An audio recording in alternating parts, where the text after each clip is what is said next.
back to What She Said Sports, everybody. All right. Whew, it has been a very interesting 24 hours following the Rams game, following the Bucs game. A lot of good has come for Colorado Buffs, but two in particular, Shilo and Shedeur are in precarious situations. Now, there are some people who instantly believe that Shilo was set up. There are people who believe that number 84 should have at least been penalized. And the fact that he wasn't even penalized for a face mask points to some kind of setup and Shilo being baited in. Fell for the bait. Did he fall for the bait? It seems like it, right? It seems like it. Don't know whether he knew the rules. You couldn't hit nobody or not, but he definitely didn't anticipate being set up because he walked right into it. The guy didn't get a face mask, and that's crazy because that's exactly what his head coach was arguing about with the refs. Like, how we don't at least get a face mask, right? But here's what I said, and I know y'all heard me say it multiple times. I don't think Shilo gonna make the team. He's doing really good. We cheering for him. He should make the team. But I was always skeptical from the beginning. Why? Because like the rest of the Buffs, he was drafted late. He didn't get drafted until after Shedeur was forced to Cleveland after what? 47 came through, right? Then the floodgates opened up after Shedeur and everybody just got taken so it wouldn't appear that Shedeur was being colluded against. That's exactly what it gave. And he hired an agent, right? He hired an agent and seemingly the agent got him an opportunity, right? I always said from the beginning, let's see who makes the roster. I also said, don't be surprised if those two, Shilo and Shedeur, get cut on the same day. Not because Shedeur don't deserve to be there, not because Shilo wasn't playing good, but because the NFL owners took Shedeur off the draft board. And everybody's calling him out and speaking the truth that they colluded. Whether it was to humble him or that he was entitled, the bottom line is they colluded against Shedeur. And what the NFL is trying to erroneously prove is that no, we didn't. No, we didn't. We just got a grudge against their dad. That's what they're trying to give you. I'm like, okay, so if you have a grudge against Coach Prime, why you hurt the rest of the CU players? Why is it Shedeur's in the 5th round? So that means you need to take Shedeur out the 5th round, go settle your beef with Coach Prime, and Shedeur is really an elite player. See, there's no justification for taking Shedeur off the board, whether you thought he was entitled or whether you wanted to teach him a lesson. Either way, you colluded and they can't get away from it. And they're still trying, right? And I told y'all how corporations work, and the NFL does not function like a normal corporation, but best believe it is, and they're not in compliance. In fact, I hope y'all got y'all snacks because we got some video clips to look at today. I think people need to understand a lot about the NFL and that happened in the draft was not on the up and up. Also, there's a lot of collusion that has taken place in the NFL. There's a lot of wrongdoing that has taken place in the NFL. There's a lot of investigations into wrongdoing by the NFL, into wrongdoing on all 32 teams with nothing happening. And when I say wrongdoing, I mean weird, disgusting, perverted, racially motivated. So we're going to look at some of that tonight because I can tell by the conversations taken across on social media platforms, even though people are believing less and less that the draft was out about Coach Prime, that there are people that believe that the NFL is on the up and up. It's not. It's definitely not. And I put a link in the chat to the video for you after this podcast, unless you have dual screens, to go watch the entire video. It goes through every NFL team's, all 32 franchises, scandals, many of them rife with racism, right? So we're going to take a look at 3 or 4 that I curated for us to look at. And I don't just want you to look at it and listen to what they're saying about the scandal. I want you to take away how things get resolved. And why is it I want you to do that? Because we got some resolving to do, right? So today, just so you know, it's documented. Kevin Stefanski, his job, the fans are calling for his job. Fans are calling for Stefanski to be fired. Some fans calling for Stefanski and Barry to be fired. The social media and some media want to put it on Colorado fans. I've watched Browns fans push back and say, we wanted him gone 2 years ago. Remember what Camaro Kitchen told us? He should have been gone 2 years ago. See, that's what happened when you leave negligence around. It becomes more and more negligent. It becomes the bank robber that gets everybody exposed because they do too much. I said that last night. And what happened promptly this morning? He was being held accountable for sabotaging Shedeur. Everybody saw it. Like I said, the people at the game, the people playing in the game, and the people watching the game. Everybody saw Kevin Stefanski sabotage Shedeur, so much so that he was asked about it at a press conference. Of course, he said no. And people were like, that was a wasted question. I'm like, no, it's not. I said, because there was so much concern about whether he sabotaged Shedeur that the question had to be asked. The voices were too loud. And now that the concern is there, the door is open to investigate. Yeah, that's what that question led to. Oh, so there's some concern that you set this young man up to fail. But let's take it one step further. You set this young man up to get hurt. Did he just come off of an oblique injury and you had him sacked 5 times? The last time Shedeur was sacked 5 times in Colorado, guess what game it was? Nebraska. What was on the line at the Nebraska game? What was happening behind the scenes? And what happened the next day after Shedeur was set up and sacked in the Nebraska game? What happened? Dak Prescott got his contract. It was signed. There's conversation in the broader media that Jerry Jones was the one holding up that contract. What did we say happened after that Nebraska game? That the comments were full of people saying, well, it looked like Jerry Jones going to go ahead and sign Dak now. Dak signed his contract the next day. So he was set up in the Nebraska game because something was on the line and somebody wanted to take that away from him. Well, guess what? He was set up and sacked 5 times by his own head coach when there was also something on the line. What was on the line? Not for Shedeur to become QB1, not to make the roster. What was on the line was that Kevin Stefanski wanted to make Shedeur seem like he's a worse player than Dylan so he could keep Shedeur in the back.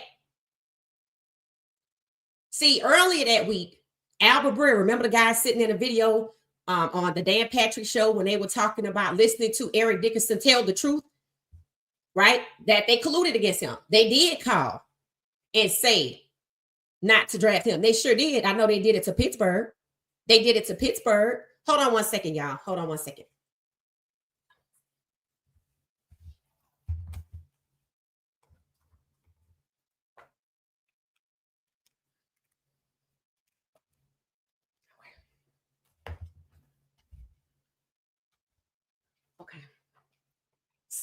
Okay.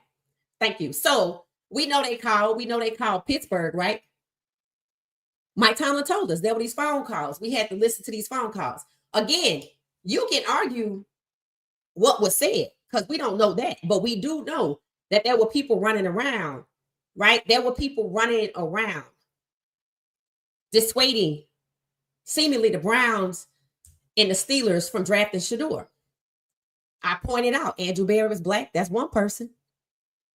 Mike Tomlin is black. That's the other. That's racism right there. You basically undermining 2 black leaders of NFL teams, trying to intimidate them from making a pick from a black franchise QB that would be a long-term QB for the Cleveland Browns, something they've never had in a black QB. They've never had a black long-term QB. Never drafted a black QB in the first round. So if later on or earlier in the week, the same Albert Breer that repeated what the New York Giants said The same Albert Breer that sat there and tried to dissuade people from believing what Eric Dickerson said. The same Albert Breer reported Browns would feel more comfortable playing Dylan Gabriel over Shedeur Sanders. Now, there's another excerpt that goes into this, right? It says, NFL insider Albert Breer. I said, oh, I wonder if he was one of those insiders that told Mel Kiper Jr. the NFL don't want quarterbacks like Shedeur Sanders now. I can't wait to find out who that is. It might involve a subpoena, but I can't wait to find out. So, as you can see right here, feel more comfortable is in quotes. Now, I told y'all Kevin Stefanski was trying to prove that Shedeur doesn't belong. He was treating Shedeur like Shedeur doesn't belong in his neighborhood. And he's treating Shedeur like, because the quarterback position is the most important position on the team, currently inhabited by 2 white QBs, that Shedeur doesn't belong. You could hear Stefanski saying in the post-draft press conference, we know he's good. We know he's going to come in here. We know he's going to work. We pre-draft with him extensively at number 2. So they know he's good. But you have watched Kevin Stefanski work overtime to hold him back in rookie minicamp, OTA session 1, 2, and 3, which Shedeur won. You watched him stage a fake competition. And there are people on the record today saying the competition was fake, that Dylan and Shedeur never had a chance to get to the 1 or the 2 spot, which is currently occupied by 2 white quarterbacks. One is 40 and hasn't proven himself and hasn't played a full season since 2017. And when he was in Baltimore, the headline said Joe Flacco is holding back the Baltimore Ravens. And then Kenny Pickett hadn't proven anything, nor has he been doing anything. But their spots are comfy and cushiony. Their spots are safe, while Shedeur has to battle it in front of Dylan. And then, people go on to point out how Shedeur won, and he still didn't get to move up. So the competition was fake. But Dylan, I think, was too blind to realize that he was just a cog or a wedge to keep Shedeur, who's the rightful QB1, that they pre-draft with at number 2 overall, from getting to that spot. He really thought that he was better than Shedeur, and that's why Shedeur was behind him. No, boo, you on the roster to block Shedeur from getting to Flacco and Pickett's spot. They knew when they drafted you, when they pivoted away from Shedeur, they knew when they came to you, they was going to get you for cheap, and that you was going to be the backup. Because what did they do before the draft? They signed Pickett, and they signed Flacco. On April 4th, they were going to get Shedeur and Travis. On April 11th, they had signed Flacco. They already had Pickett. So Dylan was going to be number 3. Then when Shedeur fell into their laps, that's when things started to, we're going to have to shake this up. So they created a fake competition. And it really made Dylan feel like, well, I have to beat out Shedeur. Shedeur could move up when he beat Dylan. So if he beat Dylan and could move, what is that? Collusion. They're restricting his movement. They underdeveloped him. They're restricting his career growth, his QB growth, and development. And they sabotaged him. They is Kevin Stefanski. That's why fans, NFL fans, football fans, and decent people who know what's going on are calling for Kevin Stefanski to be fired. What you're going to hear in some of these clips is, and I didn't pick the worst ones. Like there was one with the Dallas Cowboys. I don't even know how that was allowed to happen because it involved Jerry Jones and his daughter and what somebody else was doing. And it just was allowed. I'm like, well, God damn it. If a coach can't, or a person can't get fired for targeting the owner's daughter, then what we doing? It explains why there's so much SA harassment. So, Albert Breer, he's not a mind reader. One thing about Kevin Stefanski that he probably learned from his father, Ed Stefanski, is how to cozy up to the media. Did you hear the media ask Shedeur if he thought he belonged on the team? After Kevin Stefanski had been trying to show Shedeur that he doesn't belong. So I'm going to do everything in my power and might to make sure that you don't buy a house in my neighborhood, because he treated Shedeur like Shedeur was trying to integrate a public school for the first time. Kevin Stefanski himself believes Shedeur doesn't belong. People say, oh, they've had several black quarterbacks. Where are they now? DTR just got cut from the 3rd string spot. The 4th string QB didn't get cut. The 2nd string QB didn't cut. The 3rd string QB, DTR, who was in the trade with Pickett, just got cut. He behind Jalen Hurts. Let me guess. They're going to end up with 3 white quarterbacks. DTR was drafted in the 5th round. I put out a post. I told y'all, and I shared it on IG. Pay attention to what happens to DTR. That's the path they expect Shedeur to take. After Shedeur balled out in Carolina, the first thing they said, well, DTR won all the games. I said, why are y'all comparing Shedeur to DTR? Shedeur is a 1st round pick. You see, they don't want to admit that. So they can't figure out if his dad was the problem in the draft, and that's why he slid, if he was entitled, if they wanted to humble him, or if he just not good. They have offered up 4 different excuses, and none of them stick. Coach Prime ain't been nowhere near Cleveland. He got his own job. So you can't say Stefanski thought that Coach Prime would get his job. In fact, he would laugh at that out loud because he know Coach Prime is not a card-carrying member. So, of course, he wouldn't get the job. Of course, he wouldn't get the job. He don't expect anything to happen to him, which is why he was so arrogant, laughing on the sideline. Why were the players laughing on the sideline? You're going to hear in one of these clips. Locker room culture that's allowed to fester.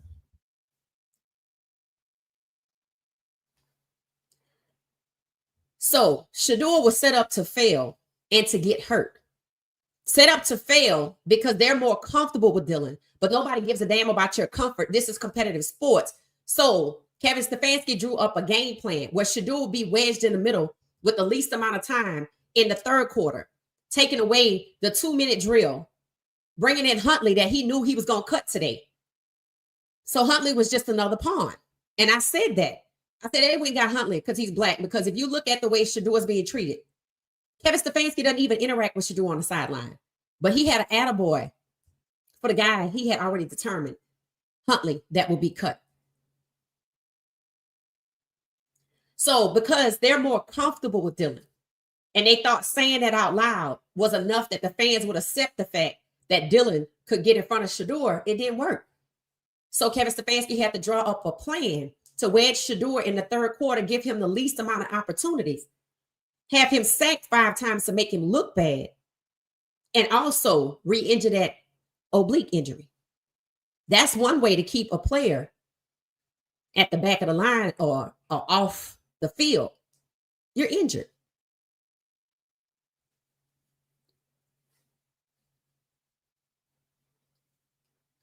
So Shilo, people are discussing where he should go. People are saying the Sanders boys, thinking Shedeur is going to get cut. He might. I think it would be the best thing for him. Because here's the thing. The only reason they wouldn't cut him right now is because of the leverage that he has that he don't even know he has. He know he got us. Because what did he do? He thanked us. He know he got us.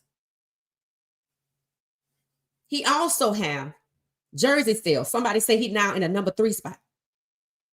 That's because people probably stopped buying the jersey when they saw that Cleveland was playing in his face. But he got something else. He has the world that's paying attention, watching, waiting for Kevin Stefanski to make one false move where Shedeur is concerned. And see, now he already set him up not to get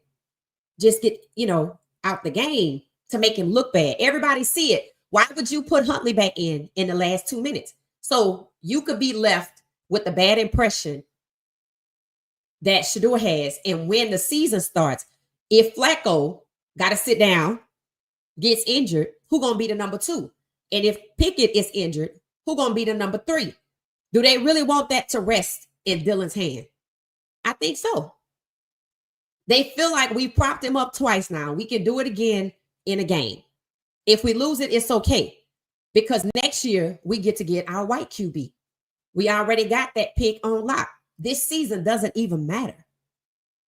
Just like Huntley being in a game was irrelevant, he wasn't even given a real opportunity himself.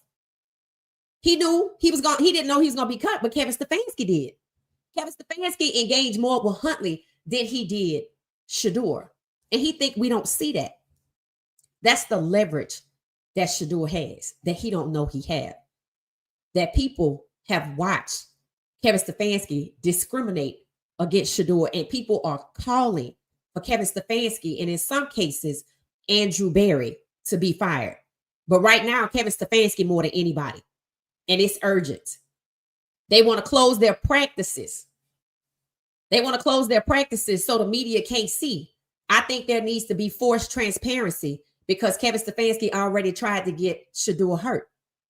And if the media can't see and Shedeur get hurt, well, we're going to have a problem here.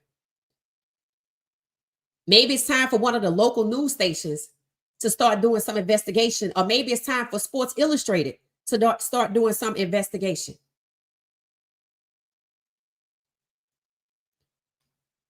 One of the reasons they set Shedeur up to fail is right here on your screen.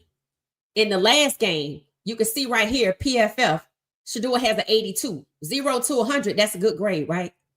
In no world is a 52 from 0 to 100 good. It's below average. It's an F. It's an F minus to be exact.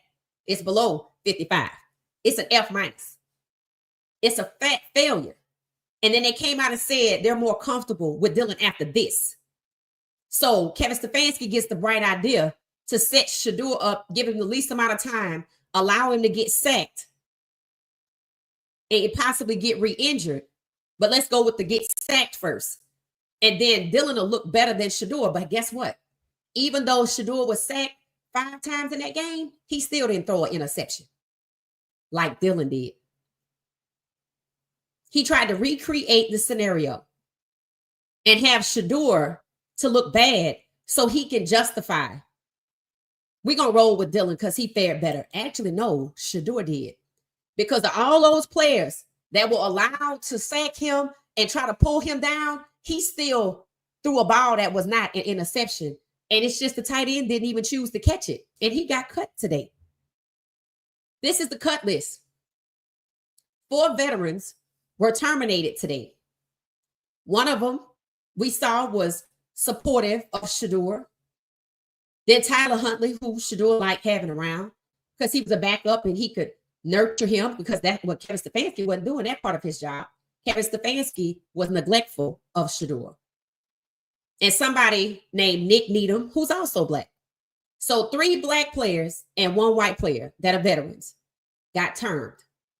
It looks like with Tony Brown, retaliation should be investigated. Tyler Huntley, we said that Tyler Huntley was actually better than Dillon, right? And people want to ask, if you knew you were going to cut Huntley, because people knew he was going to cut Huntley, why did you give him the last 2 minutes? See, that needs to be looked into. Somebody needs to talk to Huntley, investigate, interview Huntley, and find out what he was told. So Jackson Barton is the only person on this list that's white. Everybody else that was waived, this name right here, Jason Ivey, that's number 72. The person that it was obvious that he wasn't trying to block for Shedeur. And he got cut today. I think he should also be interviewed.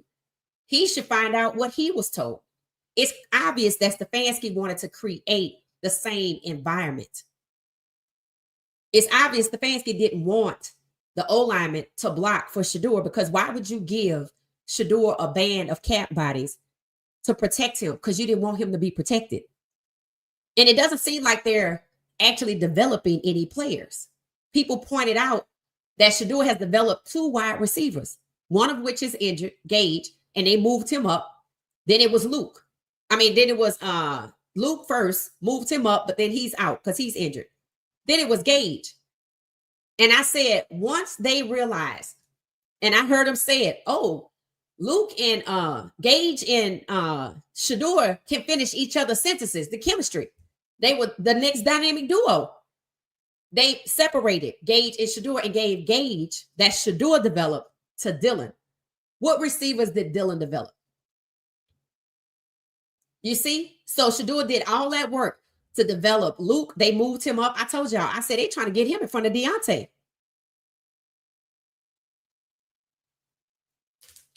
And then Gage. Gage was allowed to do punt returns, but he couldn't even be a receiver for Shedeur. So what they were saying was Shedeur is just a camp body. So we just gonna put him out here with the camp bodies, and we're gonna cut him with the rest of the camp bodies. He ain't on this list. Let's see if he on the list Tuesday. Or let's see if the calls for Stefanski's job makes him think twice. Haslam too, because I remind you, Stefanski can only run rogue if Haslam lets him. So let's take a listen to one of these first clips. Y'all can let me know where y'all think Shilo gonna go. I did a poll. Some people think Shilo should go to the Broncos. Some people think he going to Pittsburgh. I asked if he should go to Canada. If he clears waivers in 24 hours, which is tomorrow by 9, 10 o'clock, 11 o'clock, noon, that he's out of the NFL technically. And he could go to Canada, or another team could pop up and, like Perkins years later could come back and say, hey, come back. I think Shilo is a person that has so much engagement and following and clout that if Shilo and some of the other players that he met that got cut went outside and played 11 on 11 at a stadium, even if it was a high school and they streamed it, people would watch. Not only would he make money, the other players make money. That's a springboard to their own league. Imagine if Shedeur were playing with them. And imagine if it was on a bye week and Coach Prime flew down to coach them. That's what needs to happen. As you can see, Shedeur's already said thanks for the opportunity because he don't know if he's going to be there Tuesday. But I know one thing. If I got to find a way to get to Shedeur and Shilo and Coach Prime and say, please take this opportunity and start your own league and let Bucky stream it so y'all can springboard from this Sanders Football League, Legendary Football League, Primetime Pro Football League. That's what it will be for. I think they too good for the NFL. I really think that that's what it is. They're not the kinds of people that's going to be paid $1,500 to hurt anybody. They're not those guys. They're not the kinds of players that's going to miss a tackle because that's what the coach wants to injure another player. They're not going to do that. That's not who they are. And Shedeur's IQ, football IQ, is so high, he could see if Stefanski is setting him up or another quarterback. They don't want the bright lights shined on them. They too smart for the NFL.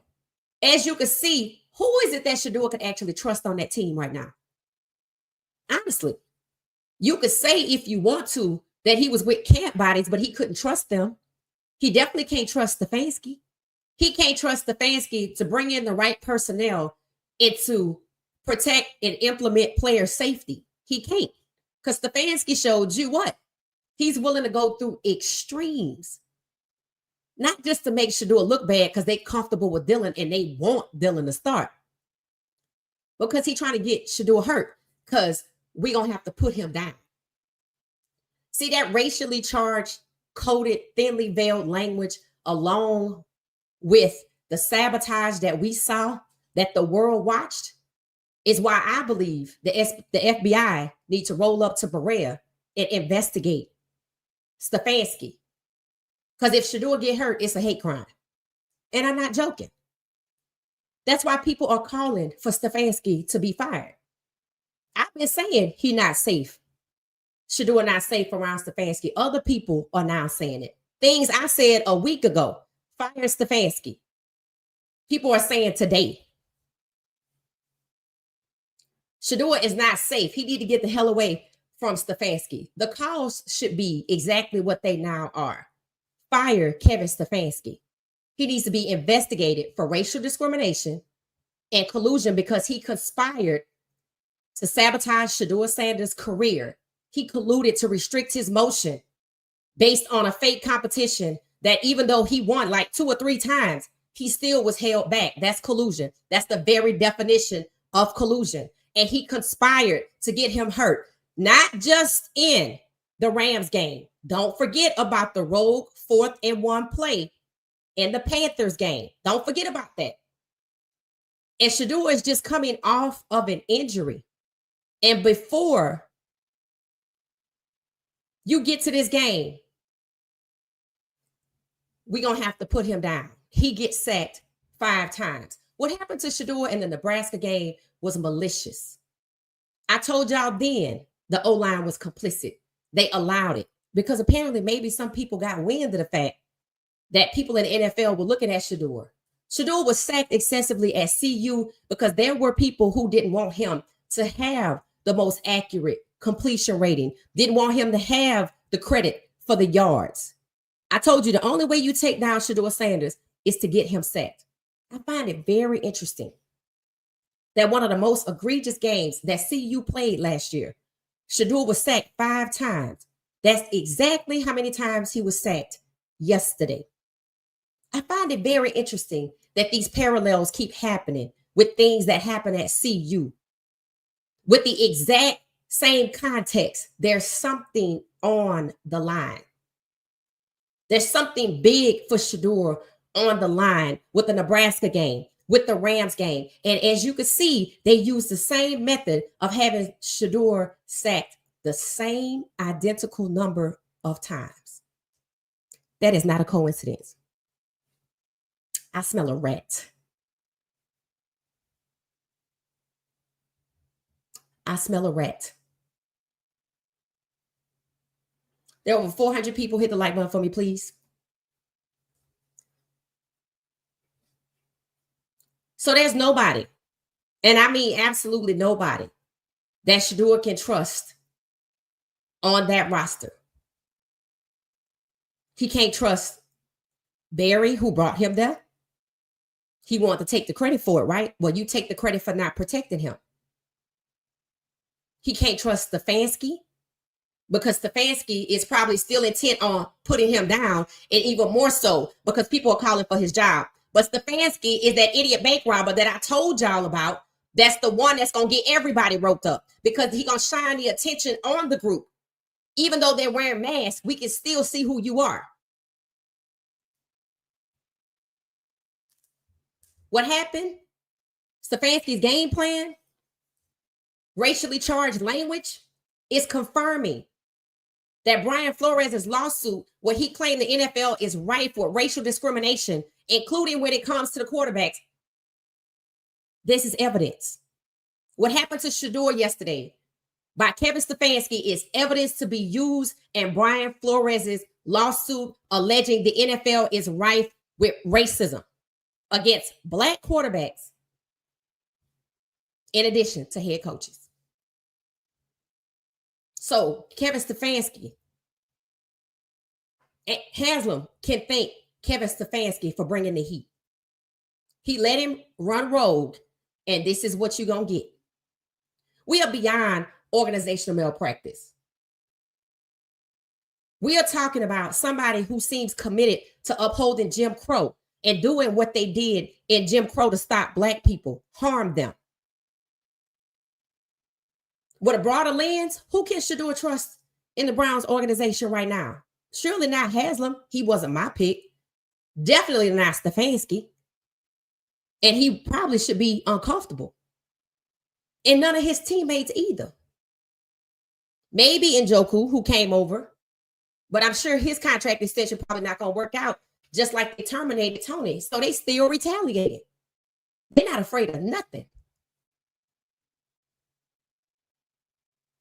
So while y'all tell me in the comments where you think Shilo should go next, let's take a look at these clips, which explain to you that the NFL is not on the up and up.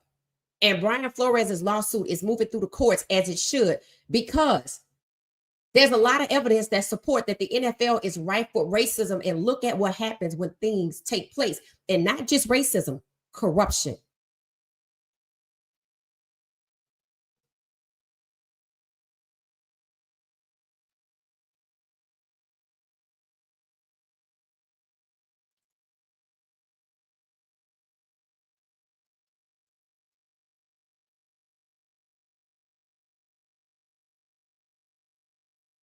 All right. So I'm going to, all right. We're just going to start with one of them that I have queued up. All right. Let me make sure one, y'all could see it. Then I have to make sure you can hear it.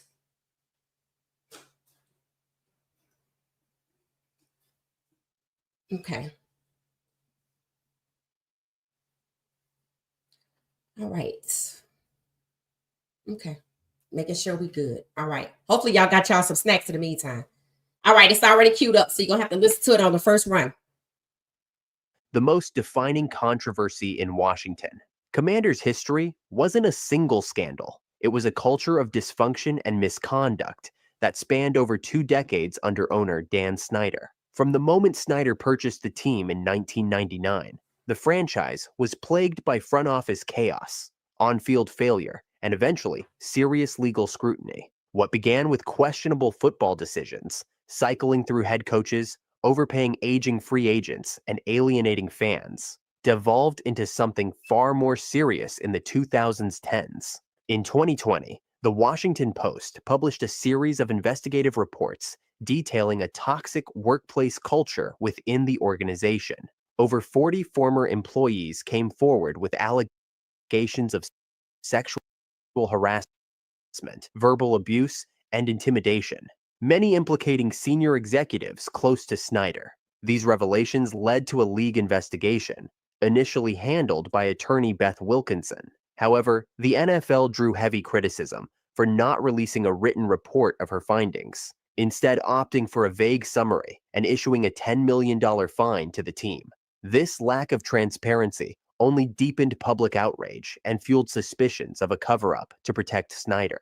Meanwhile, Snyder's own behavior was under increasing scrutiny. Additional allegations emerged accusing him personally of misconduct. Congressional committees began investigating the team for workplace issues and financial improprieties. As pressure mounted, sponsors pulled support, and fans, already disillusioned by decades of losing, turned away in large numbers. Finally, in 2023, after years of controversy, Snyder sold the franchise for over $6 billion. The Chicago Bears. So, okay. So you heard right there, right? You heard that that it was rife with corruption. You see, it was at the senior most executive levels. What should have come to mind is Deshaun Watson. Remember, I told you Deshaun Watson wasn't the only one. When you have this type of misconduct at the executive levels, right? And you could see, and there's a pattern of this. And if you look in the chat, I dropped a link to the entire video to watch afterwards because there are most or more egregious cases than what I'm sharing here. But it just shows you that even when it gets investigated by the NFL, nothing happens. The team might get slapped with a fine, but it goes back to business as usual. A lawyer might come in and investigate, but they don't even want to publish what they found. They want to just gloss over it with a summary, slap a fine. It had to go to extremes, right?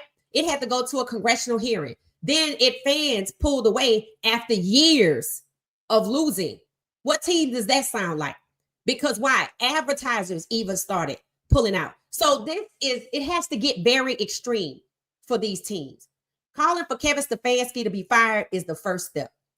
An investigation is necessary, whether it's by Sports Illustrated, the Channel 5 News in Cleveland, or Congress.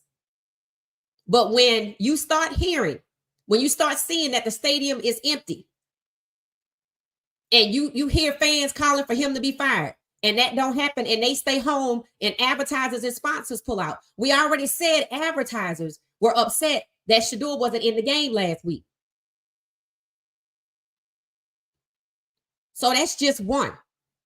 This story right here, beyond what really took place, how things get handled is swept under the rug, and what it takes to get some accountability, and how far they'll go to duck it.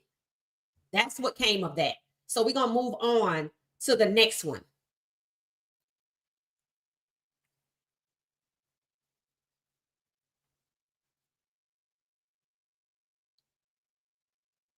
Chicago. All right. Hold on one second. Close that one out. All right. This might be the same one, but we're gonna see. It might not be. Okay. Mhm.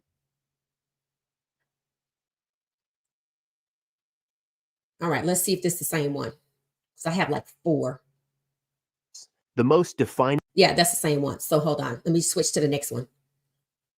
All right, here we go. Now listen to this one. This is the New Orleans Saints. And as somebody who, you know, was a Saints fan at one point, I find it very interesting how this went down. I want you to listen to this and think about what happened to Shedeur in the game. Think about how people didn't protect for him. Okay. The scandal centered around a bounty program run by defensive coordinator Greg Williams from 2009 to 2011. The program financially rewarded defensive players for injuring opponents and knocking them out of games. Hitting a quarterback so hard that he left the field, that could earn a player up to $1,500. What? So, hold on one second. We'll switch to the next one because that's what you have to do sometime. All right. Sometimes you just have to switch and we'll be back.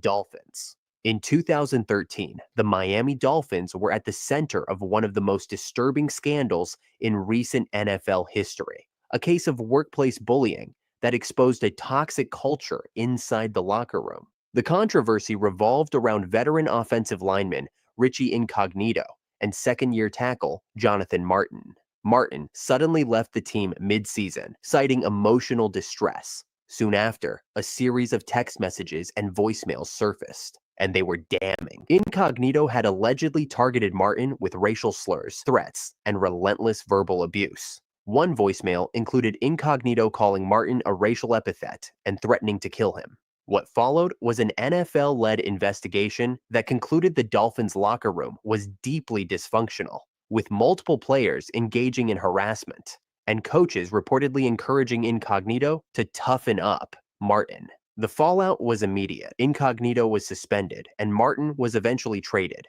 Head coach Joe Philbin and GM Jeff Ireland faced intense criticism for allowing the environment to fester. The scandal led the NFL to implement new workplace conduct standards and prompted teams across the league to reevaluate locker room culture. Patriots. So, okay. So when it came to who was that? Hold on, let me get rid of this one. Let me just stop sharing for a second. All right. So when it came to the Miami Dolphins, I did some research on that.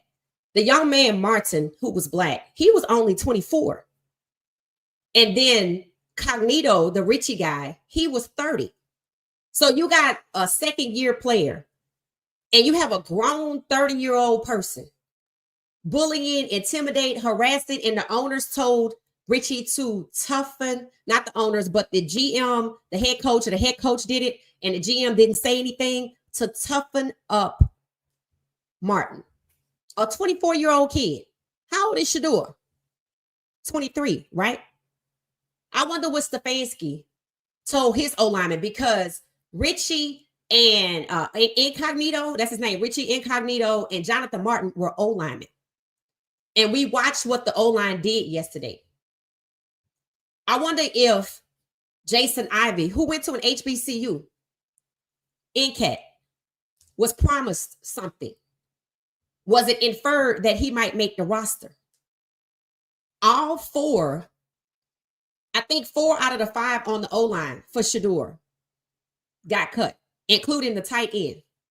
So if you knew you were going to cut these players, why would you push Shedeur out there with them? They obviously chose not to block. You could look at how they hesitated, just like in Nebraska. And you could hear when it came to Miami that the coach and the GM let it happen. I said it. Why is it that Barry can't protect Shedeur from Stefanski? After all, Barry lured him there with the, we gonna draft you at number 2, but then he just got too expensive for the first round. Stefanski too. But then now that you have him, you keep holding him back at the back of the line.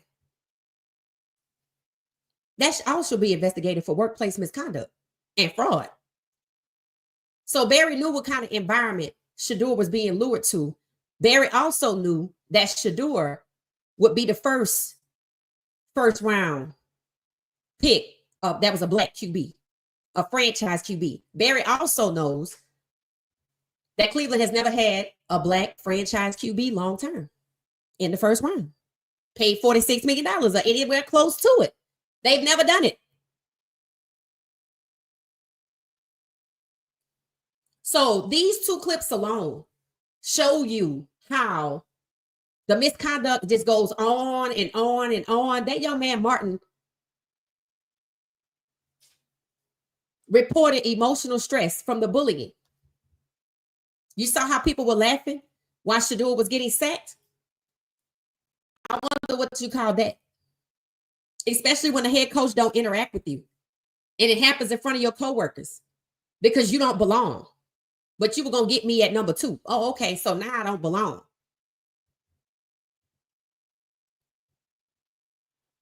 So just those two clips alone should kind of show you that the corruption is allowed to fester. The GM and the head coaches are in on it. Some of them have their own misconduct that goes on. The league might investigate, it might not. And even if it investigates, it might not care.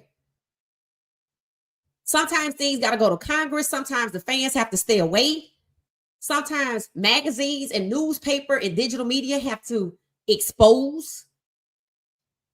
And then they got to get hit in the pockets with the advertisers and the sponsors. It takes all of that for these people to be accountable, which is why Kevin Stefanski was being bold.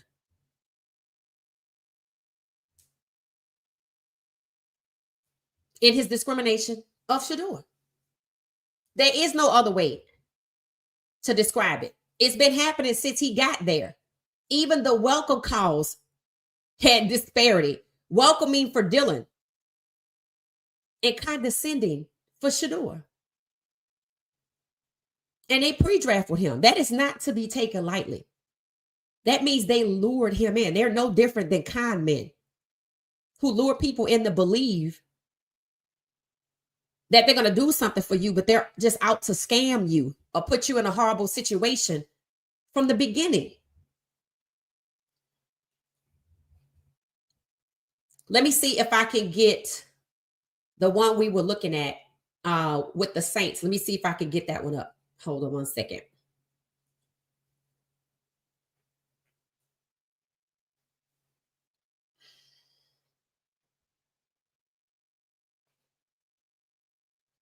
All right.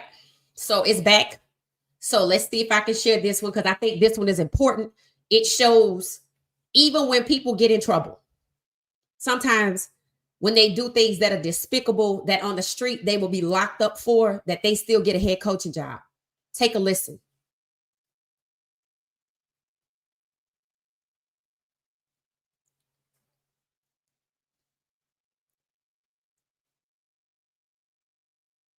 All right, let me make sure y'all can see my screen.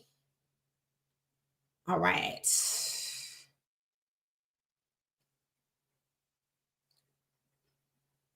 Oh, hold on. The NFL launched an investigation and confirmed that not only did the bounty system exist, but that head coach Sean Payton and general manager Mickey Loomis were aware of it. Now, what were those names?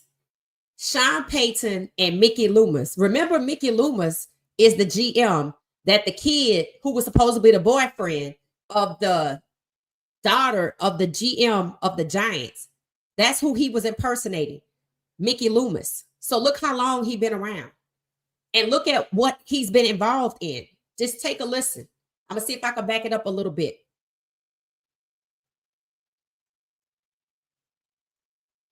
Of 2012, a saga that rocked the NFL and changed the way the league approached player safety. The scandal centered around a bounty program run by defensive coordinator Greg Williams from 2009 to 2011. The program financially rewarded defensive players for injuring opponents and knocking them out of games. Hitting a quarterback so hard that he left the field, That could earn a player up to $1,500. The more damage, the higher the payout. The NFL launched an investigation and confirmed that not only did the bounty system exist, but that head coach Sean Payton and general manager Mickey Loomis were aware of it and failed to stop it. Even after initial warnings from the league, the Saints continued the program behind the scenes, further deepening the controversy. The punishment was historic. Head coach Sean Payton was suspended for the entire 2012 season, the first time in NFL history a coach received such a penalty. Greg Williams was suspended indefinitely, later reinstated. Loomis got an 8-game suspension, and assistant coach Joe Vitt received 6 games. The team was also fined $500,000 and lost 2 second-round draft picks. The scandal hit just as the Saints were still riding high from their 2009 Super Bowl win and damaged the franchise's reputation for years. Buccaneers. So, okay. All right. So, what did you pick up from that? That Mickey Loomis still has a job. That Sean Payton is still a head coach, never got fired. They didn't lose 2 first-round picks. They lost 2 second-round picks. Organizations that bring in $500 million only being fined $500,000. Cam Newton was one of those quarterbacks you saw in that picture. Sean Payton still has a job as a head coach, but in Denver. You see how they pay for players to get hurt? And yes, this is from the defense, which means, they're trying to hurt the opposing team's players. But you see, even the guy, Greg Williams, whose name I know I heard associated with, I think, the Jaguars. You see how he got suspended indefinitely and then it was reinstated? That's all of this amounts to a slap on the wrist. That's what happens when the NFL investigates. So if you can pay your players to hurt the opposing team players, is it a stretch to believe that you could pay your players on the O-line to not block for your quarterback? Promise them something? Intimidate them? Suggest that it should happen? Ensure that it happens? Or is it enough to say, they just can't play? You can go back and look at all of those players' highlights from college. And if you see them blocking like Jason Ivey and some of the other guys that were cut, and if you can see the tight end receptions in a positive, it's just that the competition is stiff in the NFL. It can insinuate that they took a dive. See, my thing is the NFL doesn't need to investigate itself. It needs to be investigated. And in listening to the rest of the videos, like with the Dallas Cowboys, I want y'all to listen to that one.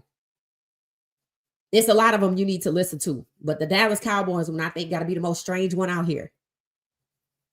When they investigate themselves, don't nothing happen. They investigated Gruden. They investigated Washington. Gruden trying to come back, and they were welcoming him to come back. At the same time, they trying to kick Shedeur out. Gruden was being openly racist. He just upset because he feel like he got targeted. Not upset that he was racist, homophobic, and misogynistic, but because he got targeted. You know why he thinks he's targeted? Because they all seem to be like that. Not everybody, but that's the culture. Go listen to the video. I dropped the link in the chat. You're going to hear racism so many times. It confirms that Brian Flores' lawsuit moved forward because he had damning evidence. There's a scandal by the Miami Dolphins that's not on this one. That's on another video. So make sure you subscribe to it. This channel has 15 million subs. That the Miami Dolphins, owner, head coach, somebody above the coach, went to Brian Flores to offer him $100,000 to lose a game until they tanked to the end of the season. So they wanted to tank to get this quarterback who was coming out the next year. So they offered him $100,000 a game to lose. They went 0-7. But not because the coach wanted to lose, but apparently maybe the coach wasn't the only one that got paid. So Brian Flores, I think he reported it. He also got fired. That's where his lawsuit stems from.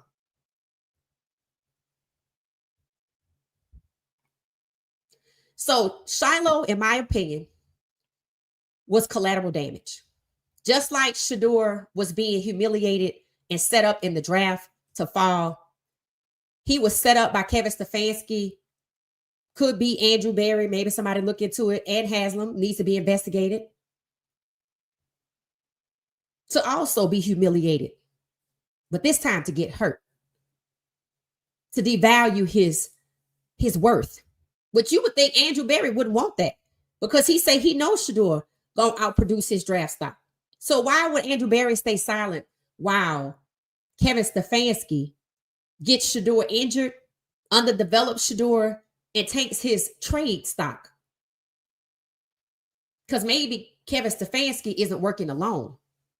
Somebody above Andrew Berry's pay grade is involved with it.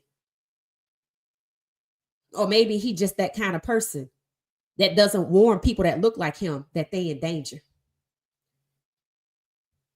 I said, who gonna force a trade out of Cleveland? Somebody gonna need to do something. I mean, if it get any worse than this, it's gonna be bedlam. So Shilo fell for the bait. The other guy, number 84, did not even get a penalty. That's enough to make you side out of situation. I said he was collateral damage from the beginning. I said I didn't think he would make the roster. He did ball out enough. But I believe somebody above his head coach's pay grade made that happen to ensure that he's out of there. Now, let's see if he gets picked up. Coach Prime posted trust God. Let's see if he gets picked up. So let's go over to the comments.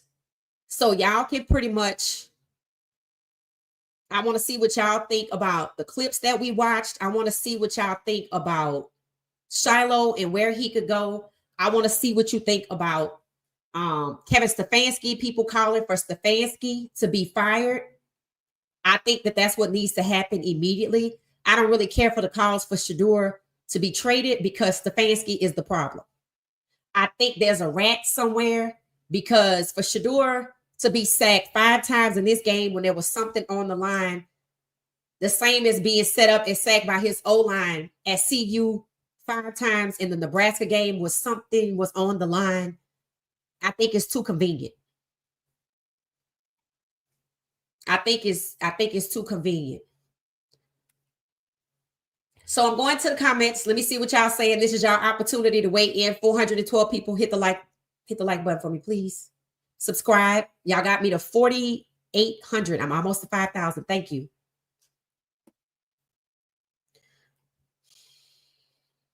All right. So I'm just reading comments, seeing what y'all are saying, getting y'all's input. It's a lot of comments, so bear with us while we go to get to the top. I'm going to star and put on the screen so y'all can go find this comment. That's the one with the link. I said, grab your snacks, NFL scandals, go grab your snacks and watch this video. It's in the comments. It's at the top. Good evening, Marlon, Tina, B. Thomas, Jackie, how you doing? It said 84 is from Missouri, 87%. Yep, not a surprise. And you're going to start seeing that trend because you're not going to get everybody to go along with that. That's how it is in corporate right now. Yep. It said the coach loves Shilo, but the coach doesn't have the power. Not in this case, he doesn't. Just like Mike Tomlin didn't have power. And what did I say? I said Shiloh's coach stood up against the refs. It said we can't even get a penalty. So yeah, this came from above the coach. Hold on one second.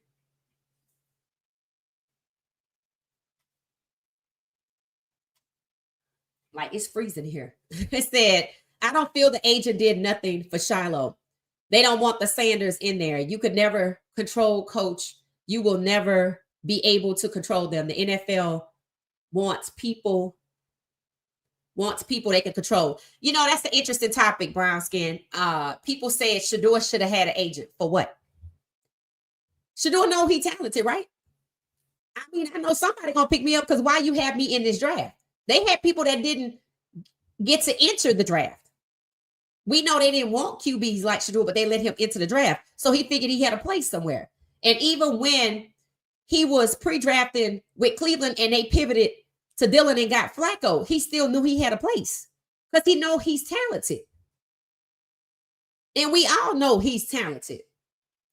So let's see if by Tuesday at 5 p.m. Eastern Standard Time or whatever time it is in Cleveland, Eastern Time Zone, if they crazy enough to draw this kind of heat for cutting the best quarterback on their roster. I'm a believer that all of this attention that Stefanski has brought to the organization and inquiries will follow is not what they expected to happen. And that's arrogance. Hey, Valerie, how you doing? Says, it is interesting that Kevin Stefanski was made to answer questions regarding his treatment of Shedeur this morning by Mary Kate and 2 more reporters. Yeah, and here's my thing. That opened the door for investigations because there's concern. There's concern. Not that they're concerned. They heard the concern, thought they would ask about it, and thought that his flimsy answer is enough. No, he's not going to back out of this. He's not going to backpedal from this because people are not going to back down from it. It was so egregious. And it wasn't just that he got him sacked. He tried to get him hurt.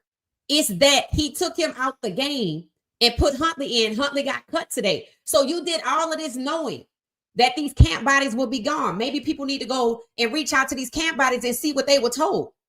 Maybe they didn't know they was going to get cut. So he used people that will be disposed of. And typically that happens when you don't want anybody to get next to them and ask questions. Well, I'm going to use people on the way out so nobody will ask them any questions.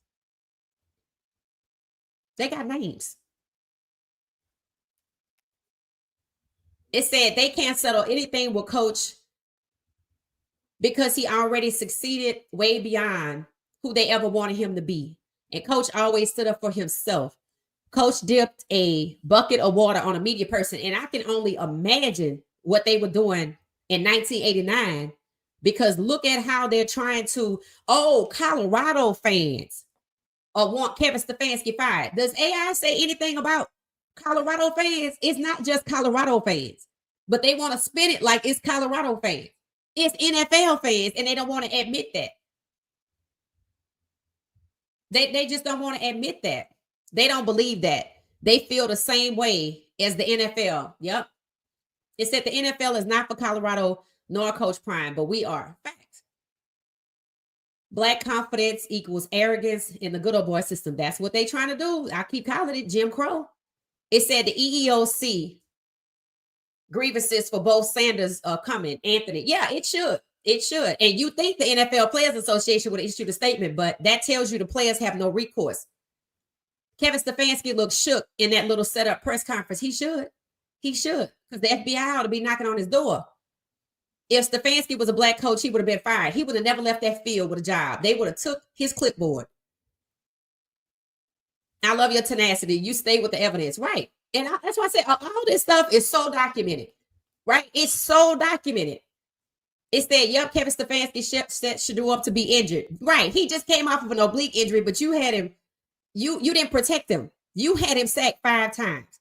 I don't think it's a coincidence that that's what happened in the Nebraska game when something for Shedeur to gain was on the line.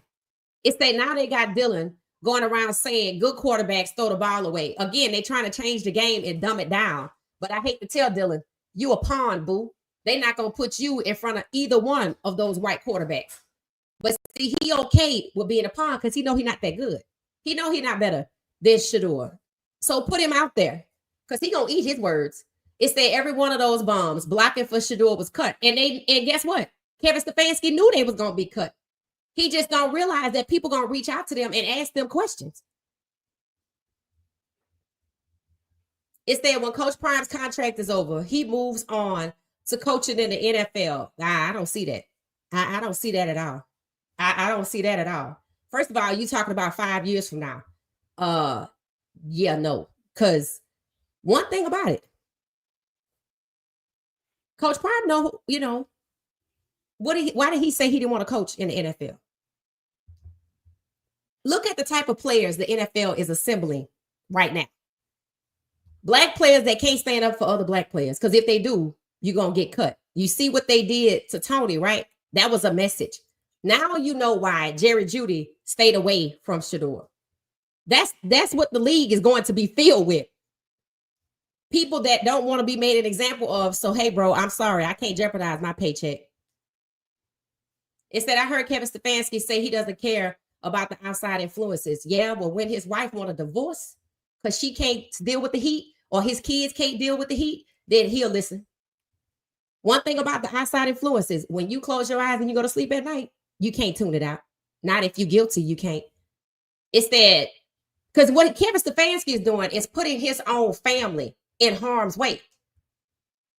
And honestly, with his own Cleveland people, right? Because you running around here trying to hurt somebody that it looks like 3/4 of Cleveland cares about.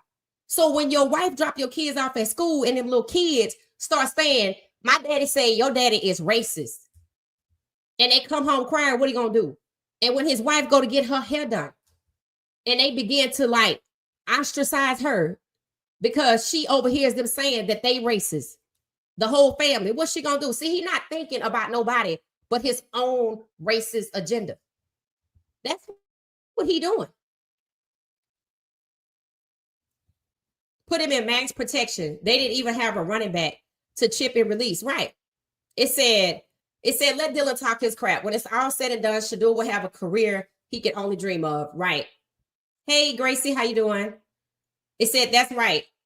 That he's more comfortable because they scared. Right. They don't want Shedeur to be the QB. That's just sad. They don't want him to be that. Albert Breer is a paid assassin. All facts. All facts.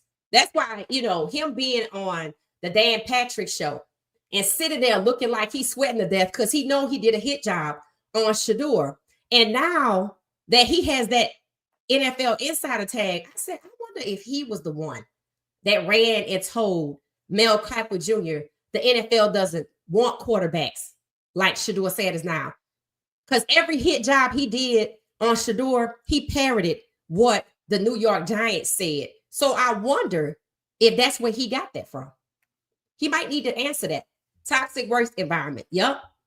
Hey, Willie, how you doing? It said, yep, Huntley was cut. And people say they knew Huntley was going to be cut yesterday. So why? And people said it. Why, if you brought Huntley in, would you give Huntley more reps than Shedeur? Would you give Huntley first team reps or second team reps? Because what they were trying to do, they weren't trying to humble Shedeur. They were trying to hold him to the back of the line. That's for the NFL. And then we going to show you that you don't belong. That's the Jim Crow part. See, it's two things happening here. And that's why I liken Kevin Stefanski to the bank robber that's going to get everybody roped up, right? Because they got some people, they just want to rob the bank. But then people like Kevin Stefanski want to find the black people in the bank and hurt them. See, that's two different agendas. I just want him in the back of the depth chart like we do in Milrow. I didn't want you to bring all this attention on us, and I didn't want you to hurt the man. Now he got 4 million fans that's going to be standing on our heads. That's facts. Not just 3 million fans, 2 million that bought jerseys, 4 million because they watching, and decent people that hear what's going on. So Kevin Stefanski done brought all this attention. It said the coach is lying about Shedeur outperforming his draft stock, but Shedeur is doing that in the midst of the coach plotting to sabotage his career. Yeah, and actually, I think it was Andrew Berry that said he'll outproduce his draft stock. And really, I think he's already outproduced his draft stock. To be honest, they just not going to let him move forward, which is collusion, restricting his movement, the very definition of collusion.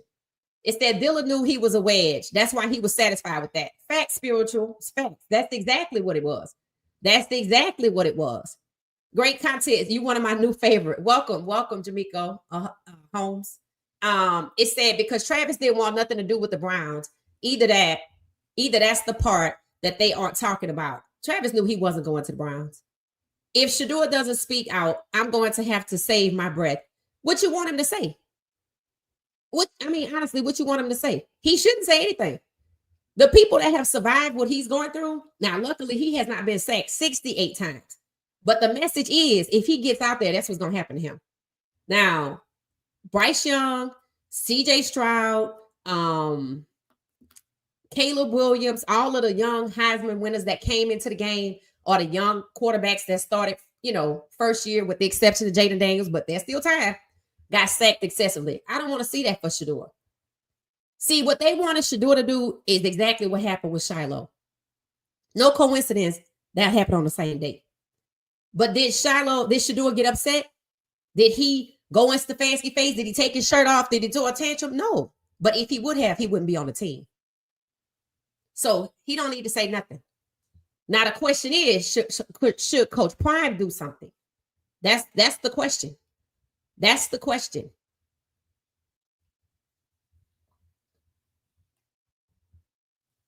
It said, why don't we have buses coordinated state by state, or caravans of cars riding at all the way down to Cleveland? Because people not going to do it. They're not going to do it. Hell, they can't even agree on social media. They just not going to do it. They not going to do it. We living in a different time. We're living in a time where they feel like social media is going to be what's said. Then the people that have something to gain not going to say anything. Look at the media. They're not going to do it, because you can look at how content creators are fighting amongst each other on social media about this. You have people that call themselves buff content creators trashing what happened with Shedeur. That's crazy, right? That's insanity. That's insanity. We living in different times. Everybody out for themselves, and that's the culture in the NFL. And again, I don't get it. How you coming out of CU trying to get to this league right now? I don't get it. I just don't get it. I'm like, I'm sorry. You should be thinking of something else to do, or starting your own league. I mean, honestly, it said the Eagles had the next pick and Cleveland traded up so Shedeur wouldn't go to the Eagles. I don't think Shedeur was going to the Eagles. I think Andrew Berry's twin brother knew that what the deal was, that Cleveland wasn't going to get him. And people use that, I feel like, to say, oh, they was pillow talking because they twin brothers. And hey, you know what? They not going to get him in Cleveland. Let's get him. He wasn't on the board. Shedeur was not on the board. Andrew Berry's sense of urgency came up because, like Haslam told you, everybody was in the room and there was a conversation and a phone call, and we had the right people in the room. That's why they traded up too to get Shedeur. Remember, just in case, or just you don't know, the NFL pays good money to stay off the White House's radar. And who came through? They don't want to admit that's how Shedeur got traded. That's why they were mad. Shedeur was forced there. He was forced there. That's how he got drafted. He wasn't on the board. He was forced there. It said they tried to hurt Shedeur in Saturday's game. Facts, Elaine. They really did. They really did. It said Shedeur needs a coach like Mahomes or Andy. It said Michael Jordan with Phil, Magic with Pat Period, a coach that recognizes his talents and builds on his strength instead of trying to break him. I mean, I totally agree. I totally agree. But he don't have that. And that's why they forced him to Cleveland. It said, does federal law concerning hostile work environment should apply? Regarding Stefanski creating a hostile work environment for Shedeur. Yes, it falls under organizational malpractice or misconduct, workplace misconduct. So yes, there are federal rules and regulations. It said that laughing at Shedeur was getting sacked by Flacco and Dillon was upset. They're going to get theirs. I ain't even worried about it. It was sad to see. And that's why I shared these clips with y'all. So y'all can see, in the case of, was that the Miami Dolphins, where the older guy who was 30 and white was bullying the young 24-year-old lineman? And then the GM and the head coach specifically said to toughen up the little 24-year-old young black guy. That's why I shared that with you. So you could see all of this that you saw Saturday ain't on the up and up. And they went through, they had some conversations. They suggested some things. Kevin Stefanski planned for this. The question is, how did he get the rest of them to do it? It comes the day before they get cut. Needs to be looked into.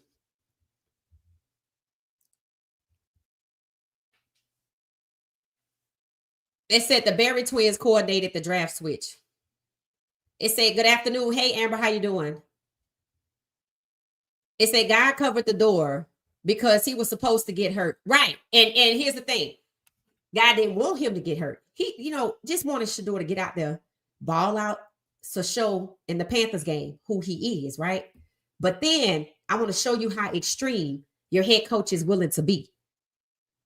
He didn't just want you to fail. He wanted you to get hurt. That's what he needed to see. That's what he needed to see. Just like in the Nebraska game, Shedeur looked at his O-line like, what the hell y'all got going on? You could see it. Same. I don't think that's a coincidence at all. Just the same. And I said it in that game. That O-line was compromised. It said, and they canceled Tony Brown's contract today. Right. Looks like retaliation. Four of the five linemen blocking for Shedeur were cut today. That alone says a lot. It says, why would you put them in the game and not protect your quarterback if you didn't think that they were good? Why, if you knew you were going to cut them, they won't be sufficient to the team. They weren't good enough to make the team. Why would you risk Shedeur's health? Because that was the goal. That was the goal. And that's what FBI come in. Excuse me, let me talk to you for a second. So you said you want to put him down. And you just had him sacked in the game 5 times following the injury that you wanted to put him down about. So what's the motivation? Are you hiding your racism behind your head coaching title to exact some type of racial motivation, hatred towards Black people, hiding behind your head coach's title? Is this what you're doing? Because why would you say you want to put down a human being and then we proceed and watch you get him sacked, which could get him hurt? And you use people that was not good enough to make your team. But you know that this young man could be your franchise QB because you pre-draft with him for over 3/4 of the process, and y'all said he was too expensive. So had you paid him $46 million to be your franchise QB, would you have protected him? What makes him so invaluable that you wouldn't protect him right now? The FBI.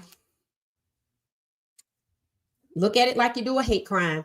It said the coach is not the enemy. He's the puppet. The coach is the enemy. He's the head coach because of his servant leadership. He's the head coach because he uses racially charged language. He's the head coach because he's willing to cut somebody like Tony and intimidate the rest of the players if they want to do what? If they want to build chemistry with a player that Stefanski doesn't choose. You see how they got Jerry Jeudy? That's what they wanted Tony to do. They wanted Shedeur to get hurt on that field or to look bad and come over to the side and nobody come around him. That didn't happen because Tony is a decent person. And Njoku, a decent person. There was a white player that came over to Shedeur, a decent person. And the ones that laugh, they're going to get theirs. But it shows you that even if he's not cut, it's not going to be an easy journey because he can't trust nobody. Now he going to be in the pocket, probably reliving his moment every time until he can block it out, until he can trust somebody. Remember, they let Deshaun Kaiser go 0-15. That's 15 weeks of failing, and they didn't take him out and put somebody else in. They let it happen to embarrass him. Shilo got picked up by Pittsburgh. Is that true? Because I heard somebody say it, but didn't know if it was the case. Let's see if Tina's in the chat. Let's see if she could validate that. Drop us a link so we can look at that. Thank you so much, Gretchen. I appreciate you. It said, discerning minds know that the Browns will cut Shedeur's biggest supporters. Right, we said it. And I also said that Njoku probably not going to get his contract. And they probably trying to take Myles Garrett's guarantees away over them speeding tickets.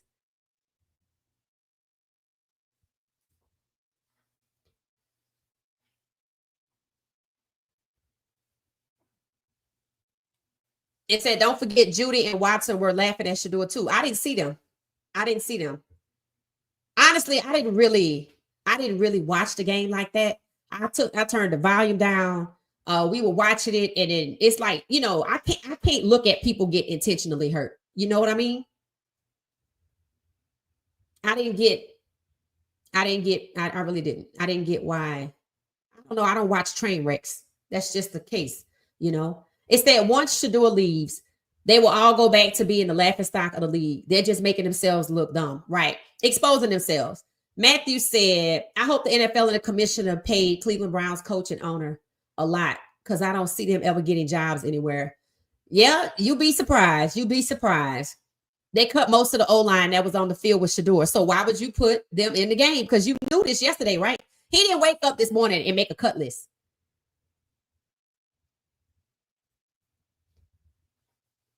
It's they asked Cam Newton. This is nothing new. Same, different players. I thought it was interesting that the Saints bounty gate, that was Cam Newton in that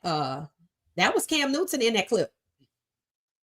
So they targeted him. And you see the Carolina Panthers release Cam Newton saying they didn't have a suitable trade partner for him. Put him out in the cold, even though he took them to a Super Bowl. I tell you, a black QB's road in the NFL is harder. It really is. Barry twin brother worked for the Eagles and blocked Shedeur too. Right. That's what I'm saying. Like, It said the NFL wants to take all games over the world, but the world sees what they're doing to Shedeur. Facts, Pamela, you deserve the crown of the day because that's it. That's it. It's like you have the audacity to treat your black players like this publicly. You're a quarterback, the most important position on the team. And because it's the most important position on the team and they're talented coming out 3 to 4 at a time in the first round, you want to do everything to stop it because you don't like the optics on how it looks that black quarterbacks are on the field and leading teams and starting while white starting quarterbacks become the minority. And you willing to be extreme with it and get these players hurt. And they've been getting away with this for so long. It's just Shedeur came through the door with 3 to 4 million people. That's not going to back down. Instead, is that why Andrew Berry tried to live in the press box yesterday? Facts. I said it. Why are we seeing him? It said for all of them being fired. Right. It said Andrew Berry is an old step and fetch it. Yup. It says Shedeur is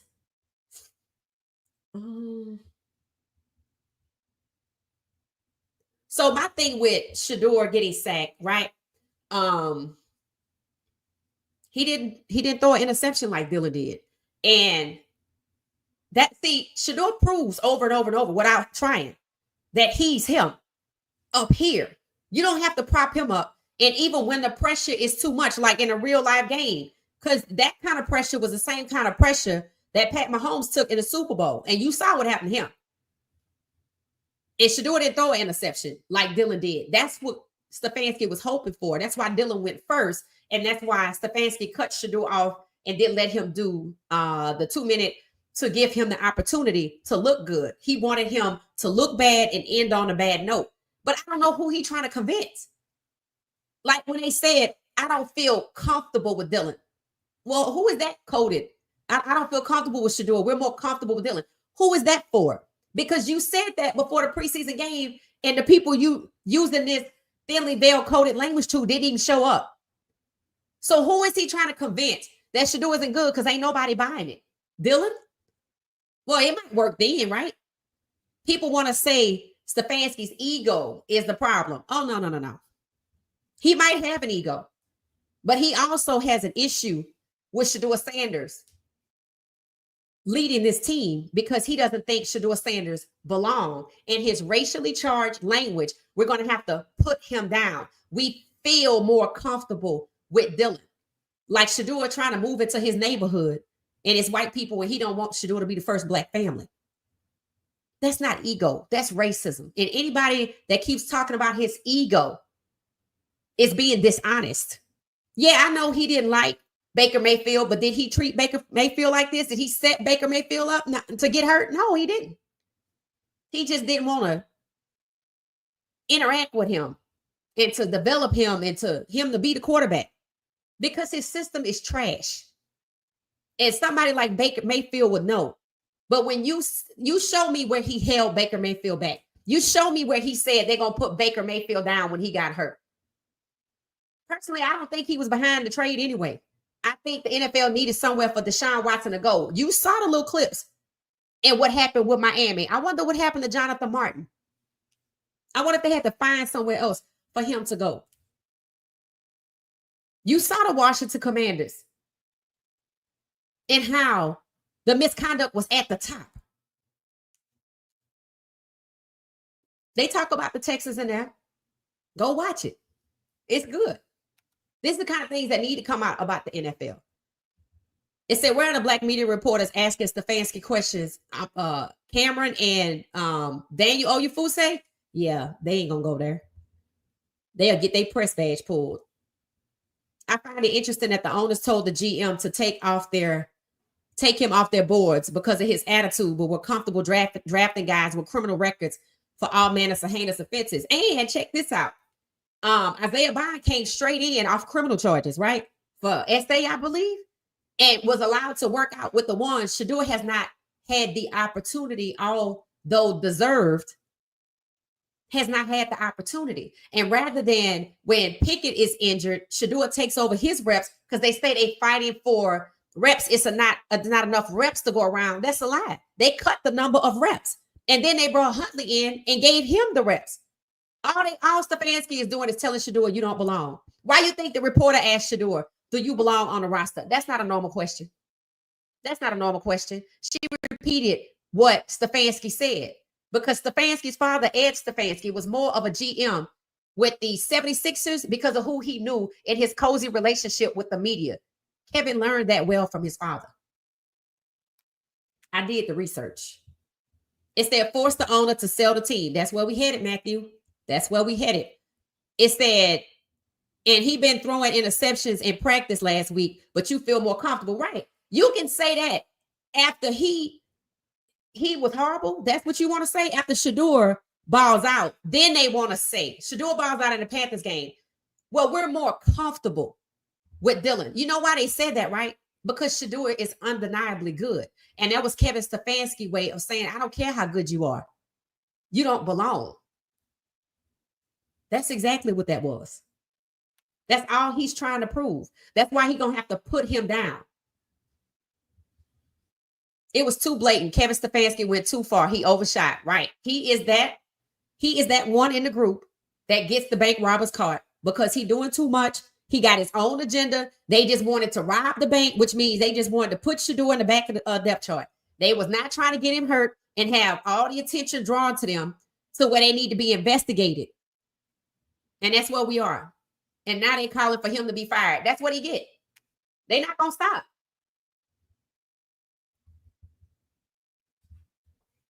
Came through and still didn't throw no interceptions. And that's how you know they colluding against him because I'd be calling for him today. I'm like, damn, even when he pressured and sacked, he get back up and he still don't throw an interception. He cut all the people around Shedeur to isolate him. Tony Brown was coaching him mentally. Yeah. You see, Tony immediately was trying to get to him. That's retaliation.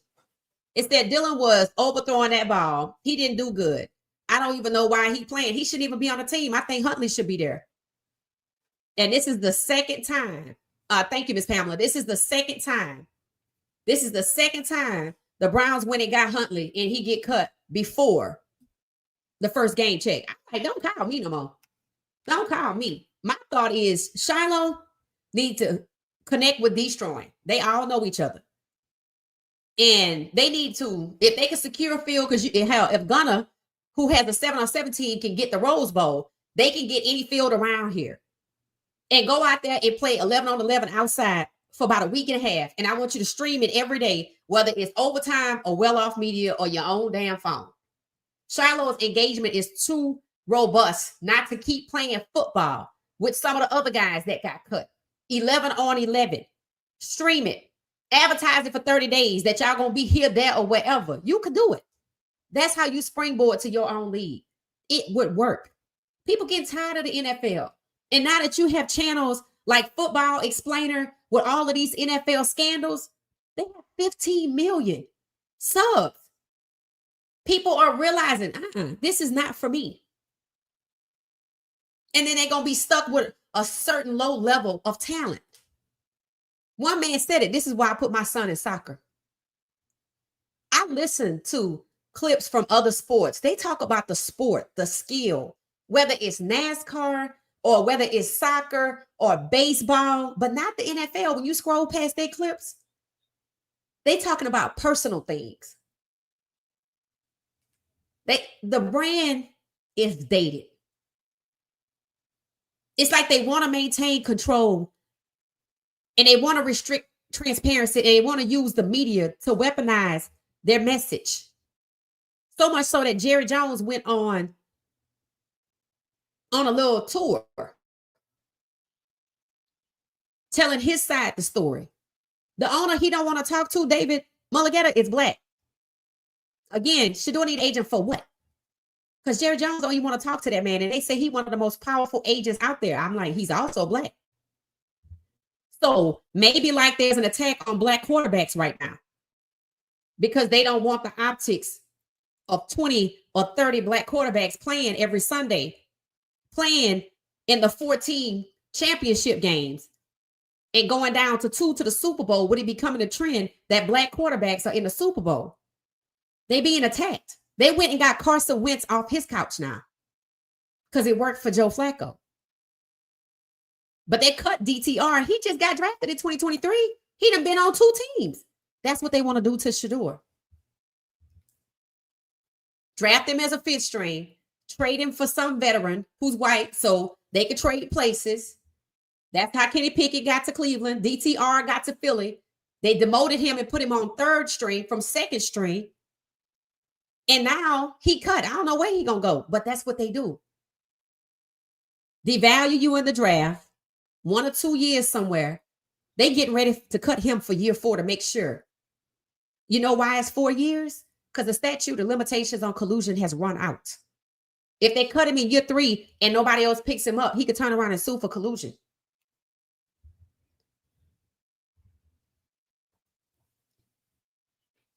Even the people on the Browns podcast were mad about Huntley doing the 2-minute, right? Because it didn't make no sense. Funny how the coach is messing with Shedeur's career, but the O-lineman getting cut. Figure that out. Figure that out. And when they asked him, who is going to be your backup now that you had this little contest and Shedeur look bad? Oh, yeah, I'm not ready to say yet. What do you got to think about? You really set it up so Dylan could look better than Shedeur. So what? Why you don't know who the backup going to be if Flacco can't go and Pickett can't go? Pickett ain't proved nothing. Dylan ain't proved nothing. I mean, Pickett hadn't proved nothing. Flacco hasn't proved nothing. So the white QBs don't have to prove nothing. But the black and the brown one can duke it out for last. You see it, right? And Dylan is the only one that's falling for it. Shedeur knows exactly what's happening. But I'm not sure that Shilo realized that he would be baited in. And I hate that for him, right? I hate that for him, that he was in an environment where the same environment as his brother. He saw what happened to his brother in the draft. He looked at Shedeur and said, if this is what they're doing to you, I know what they're going to do to me. He was balling out. He wasn't perfect, but neither was anybody else. Why should he be the only one that has to be perfect? He was balling out. And he got baited in by somebody that didn't even get a penalty. He ain't see it coming. And I think the only reason you don't see it coming is because you don't know you need to look for it. And I don't understand that. Got baited right into it. They wasted no time. They wanted to cut him anyway. Because if I cut Shilo, then people going to say this is about Coach Prime and not what Eric Dickerson said. But I don't believe that. I don't believe that at all. I think you drafted him so we wouldn't think you colluded. But we know you colluded. They're not fooling nobody. The plan is backfiring. So I wish Shilo well. Y'all said he got picked up to Pittsburgh. Mike Tomlin makes sense, right? I hope that's the case. And he better keep his head on a swivel and understand they're going to try to get him up out of there too. And that's why they don't like Mike Tomlin if he did draft him, because that's what he does. And say, why in the hell they keep trying to say he can't read defenses? Because they want to say black quarterbacks don't have the mental capacity to be the quarterbacks. It's for the thinking man's position. They are actively reversing the numbers of black quarterbacks and turning them into white quarterbacks, even if they got to go get Carson Wentz and Joe Flacco off their couch. That's exactly what they're doing. This is about the optics and who occupies as the majority of the starting quarterbacks.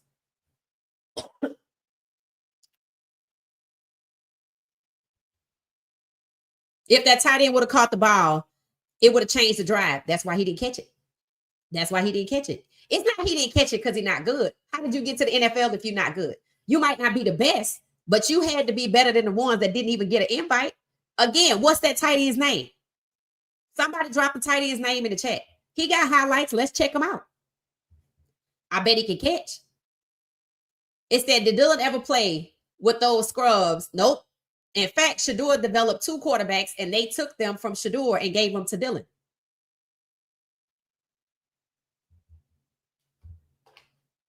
Good evening, Anthony. How you doing? Okay, thank you guys, love. When I see the person, I don't see the person.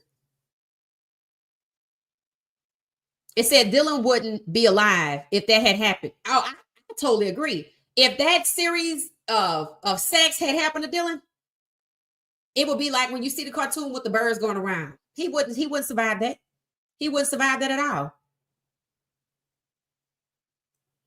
I don't see the person y'all talking about. I may have already blocked them. I'm not sure. Nicole says Shilo can go to Canada. I asked if people think Shilo should go to Canada. They say yeah. Majority of the people say yeah. Shilo wanted the Falcons or Broncos anyway. Did anybody confirm if Shilo actually got picked up by Pittsburgh?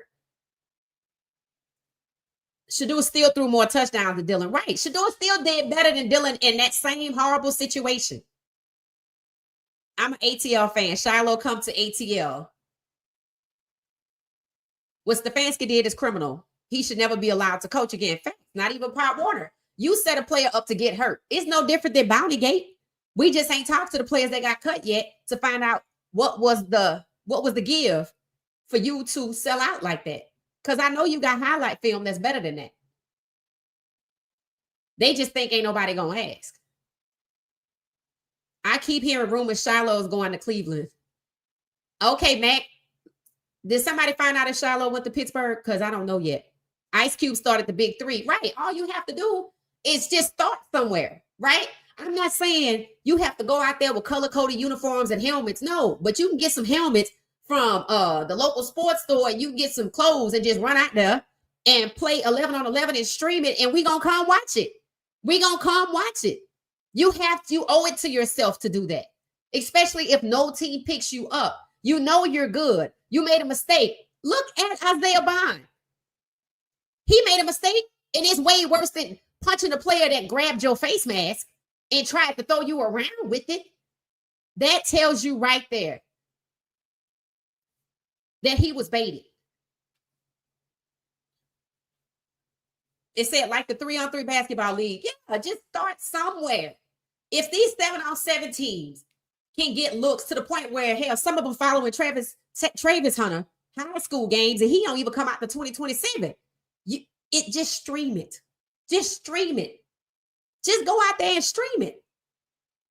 You have too much clout. You have too much robust engagement to not do it. Between destroying Shilo Sanders, if he don't get picked up, Shilo Sanders destroying.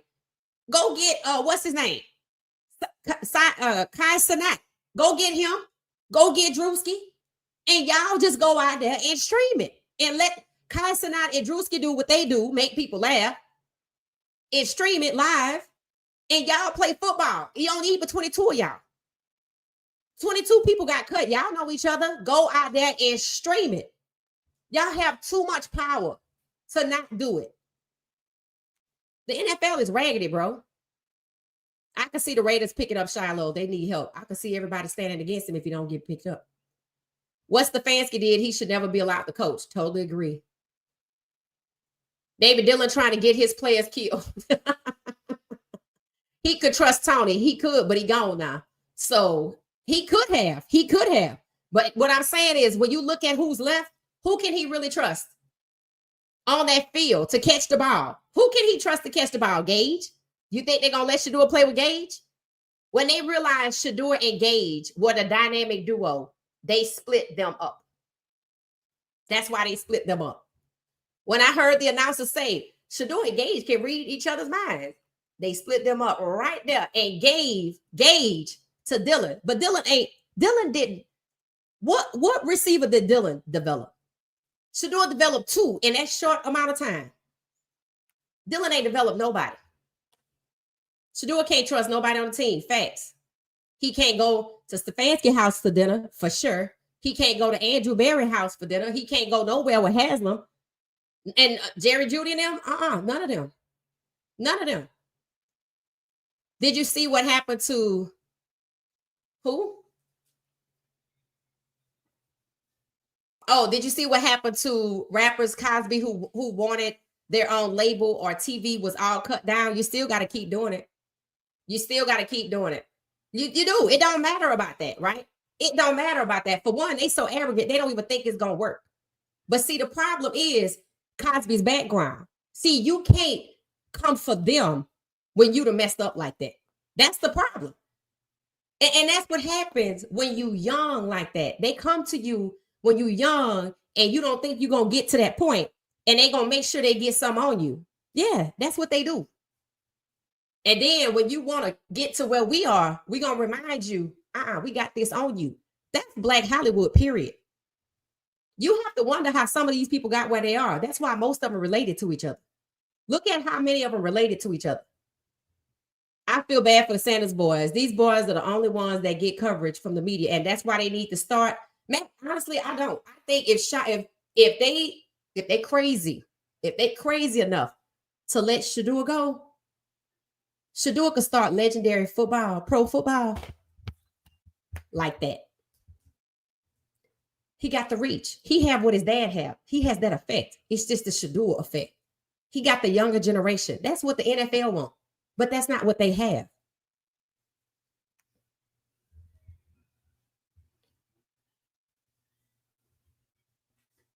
It said 5% straight hospitals.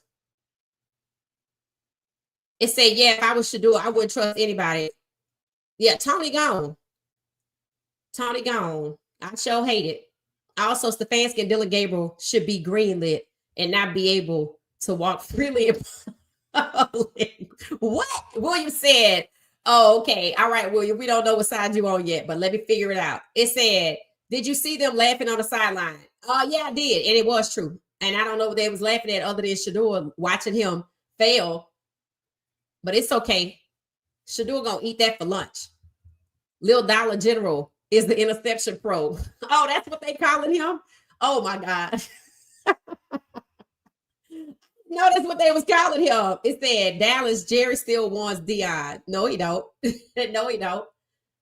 It says, speaking on it. Yep. It says, Skip Bayless definitely said, get Shedeur away from him. Why he didn't call for Stefanski to be fired? I want you to pay attention to the media, okay? And podcasters, too. All of them associated with the media, past, current, present, and aspiring. If Shedeur got to get out of there, who the hell gonna get him? Okay, they all still colluding. Secondly, why are you not calling for accountability to have Stefanski fired? Stefanski, the calls for him to be fired have happened anyway, but not from them. They want to say, oh, he did this before. This his ego. He didn't treat Baker Mayfield like this. He would never treat Baker Mayfield like he don't belong. It's the difference when you don't fit my system and you don't belong in my neighborhood. He would never say to Baker Mayfield or about Baker Mayfield after he don't interact with him on the sideline, but he interact with Huntley. He interact with Dillon. He's excluding and ostracizing Shedeur. We're going to have to put him down. He didn't do none of that to Baker Mayfield. He didn't discriminate against Baker Mayfield. He might have not wanted him around because Baker Mayfield is smarter than Kevin Stefanski. I believe that has a lot to do with it. And so is Shedeur. And he don't want nobody to go run and tell it because he a Nepo baby.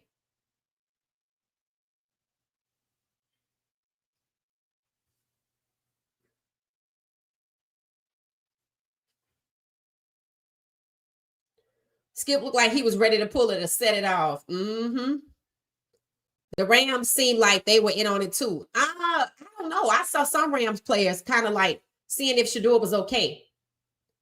Stefanski needs to be investigated. He tries to come across calm in the press, but he's really a raging lunatic in his head. He might be, but he's a Nepo baby. Keep that in mind. Because I don't want to go rogue on them. It's that's why Dion got rid of that offensive coach. Facts. That man didn't make any adjustments. I'm like, how hard is it to adjust your players? It's like he just kept yelling. I said, he's just not a good coach. He just kept yelling and screaming. I'm like, and Coach Prime said, make adjustments before I make them for you. I think he should have made them anyway. I do. I think he should have made him anyway. Because hey, if I mean, I don't know, how that upsets things, but what happened to Shedeur in these games like Nebraska, Baylor, it was just too much. And I just think as the head coach, you just gotta take that clipboard and say, hey, you gotta be protective. Send Shedeur to the Raiders. They say the Raiders actually need a quarterback. And I was thinking at one point, Aiden Gray or somebody, number 2, they trying to get rid of him. So I don't know if they're trying to move up Cam Miller. I think they had a number 4 spot. And I was thinking, I could see it. But then again, we're going to have to wait and see. And they might cut him and let him sit for a couple of days. The Rams and Eagles were in on it. It said, like the Bills in Tampa Bay set Shilo up. Yep, the Shilo definitely got set up. Suddenly, Dylan Gabriel is taking on Shedeur's personality. It's also suspect. He could never. It said they let Tony go. They did. They sure did. Looked like just sabotage. Not sabotage, but retaliation. Because he liked Shedeur. And they would actually, I felt like they were intimidating the players.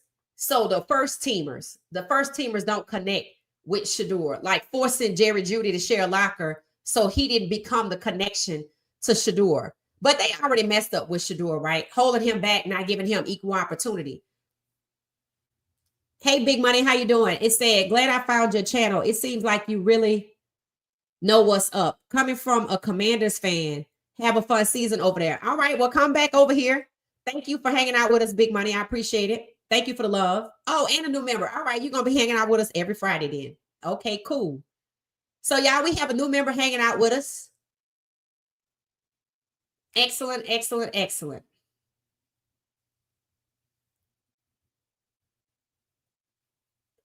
All right, so thank you for becoming a new member. I appreciate you. Let's see. It said Garrett ain't about nothing but himself. You feel like that, Miss Pamela? I think he put himself on the line. I think he got whacked too. Yeah, that's terrible. That's terrible sportsmanship. Hit the like button. It's free. Thank you, Mr. Ray. I appreciate that. It is. Stefanski went rogue. He needs to be fired immediately. That's it, Robin. That's it. Still McCraig balled out at Jacksonville last preseason game. Yay! And I saw a photo of BJ Green and what's his name? McClendon. Derek McClendon and BJ Green.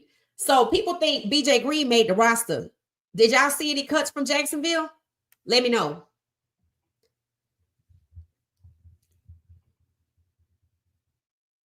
I also know an outlet on YouTube that have receipts of him for real. He's a snake. Who? Oh, okay. Mac is talking to Wet. It said somebody else. Okay. It said 400 people watching and 95 likes. Come on, hit the like button, guys. Please. Thank you. It said Garrett got paid. He has to keep his mouth shut. Intimidation, right? Intimidation.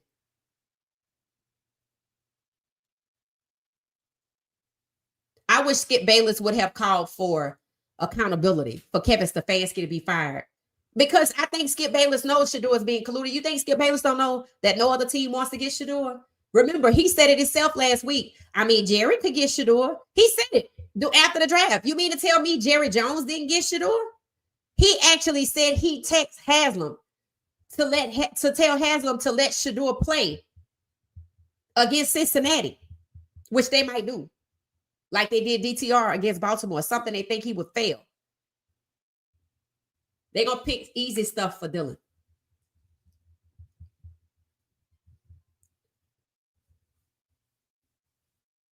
I'm out of here. Thank you, 5%. Thank you so much. Thank you. And Juku will put a root on them. Facts. Facts. Robin, did he go to Pittsburgh? Let me just look it up, guys. Let me see if Shilo got picked up.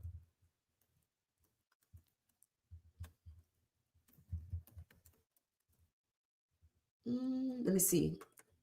Pittsburgh Steelers. It popped right up. It said Pittsburgh Steelers named top destination for Shedeur Sanders' brother. It doesn't say they picked him up yet. It said 10 hours ago, ex-Steelers receiver Antonio Brown fired major shot at Shedeur and Shilo Sanders. Why? I think he does have CTE. I think he should get checked out for real. Steelers quickly named surprise landing spot after Shiloh's release. And you know why they say that, right? They say Canada or New England or Green Bay. Okay, that's where you think he should go. It's Bounty Gate 2 all over again, but against the Sanders boys. The Saints still haven't recovered since that investigation, right? But you see, Sean Payton got a job on another team. It said they're trying to make Shedeur's teammates afraid of interacting with him, right? Which is intimidation, which is also illegal.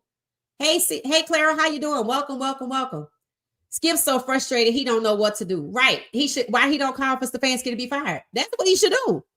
I mean, I don't know why he don't do it. Get Shedeur out of there. Who we talking to?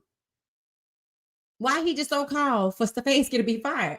When you have platforms like that, you should be the one calling for accountability. It shouldn't be us, the little guys.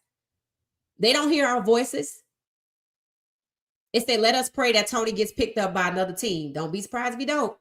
But yep, we're going to pray about it. It says Shilo should go far away from the NFL. I agree. I think Shilo can do his own thing.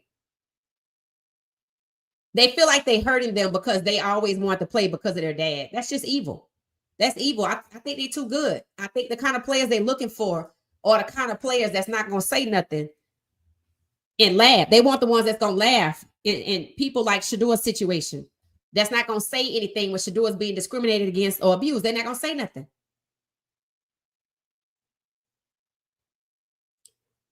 Thank you, thank you, thank you.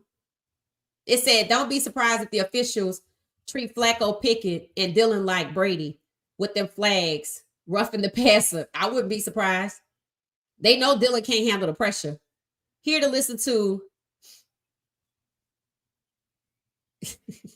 I tell you, it's a lot of people in their feelings because Kevin Stefanski, people coming for his job. It said, is the Shedeur storyline going to continue now that the season is about to start? Why wouldn't it? You tell me why it wouldn't. Why you think he got a Nike deal, a Gatorade deal, Ralph Lauren deal, Delta Airlines? Come on, CJ. Boycott the NFL. They ain't going to do it, but it's a good idea. You're welcome, Amber.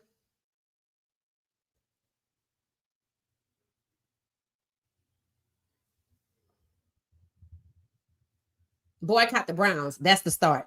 That's the start. That's definitely the start, Robin. Shedeur was given 0 receivers to throw to. Facts. He was all set up. Their channel's breaking down a 22 film, all 22 film of the game. When Stefanski did to Shedeur was downright evil and reckless. Right. And when you listen to the professionals talk, they'll tell you. Like when you listen to Asante Samuels, you listen to Ocho. When you listen to the guys that played the game, TJ, TJ from Nightcap. When you listen to them, they'll tell you. Football this year hasn't even been close to fun. Right. It's actually mentally draining. It makes you want to go watch college football where they just playing football because they like the sport, where the teams aren't carefully curated to produce an outcome for the Super Bowl. I mean, hell, now the teams are all trying to get into the real estate business. They don't even want to be in the football business. Saints got cheated against the Rams. Oh, really? My thing is Shedeur's a starter. It was very weird to see him coming off the bench into play. He has to establish his rhythm late in the game. That's why they did it. You can't try to show up the NFL. Huntley's game-winning drive consisted of 1 complete pass, 1 QB run, and 6 defensive penalties. Huntley didn't move the ball. The ref did. Wow. That's crazy. I don't even think I was watching by that. If Shedeur wasn't in there, I was gone. He was going to get himself hurt. I remember that. Tamara say Sanders need to get out. A lot of people feel like that. The Saints need a QB. What happened to Spencer Rattler? I thought Sanders wanted out anyway. I don't think so. I think he like it. He just want to play football. That's all any of these guys want to do. It's just play football. But that's not what the owners and the coaches and the GMs are doing. Max said because they knew it was a possibility Shedeur would score in a 2-minute drive. Facts. meaning the fans will request Shedeur to start the game first regardless. We shall see. At least that was something good. It said thank you. They set him up at every school. He was, except for Jackson State. I don't think he was set up at Jackson State. I think that's the only place he wasn't.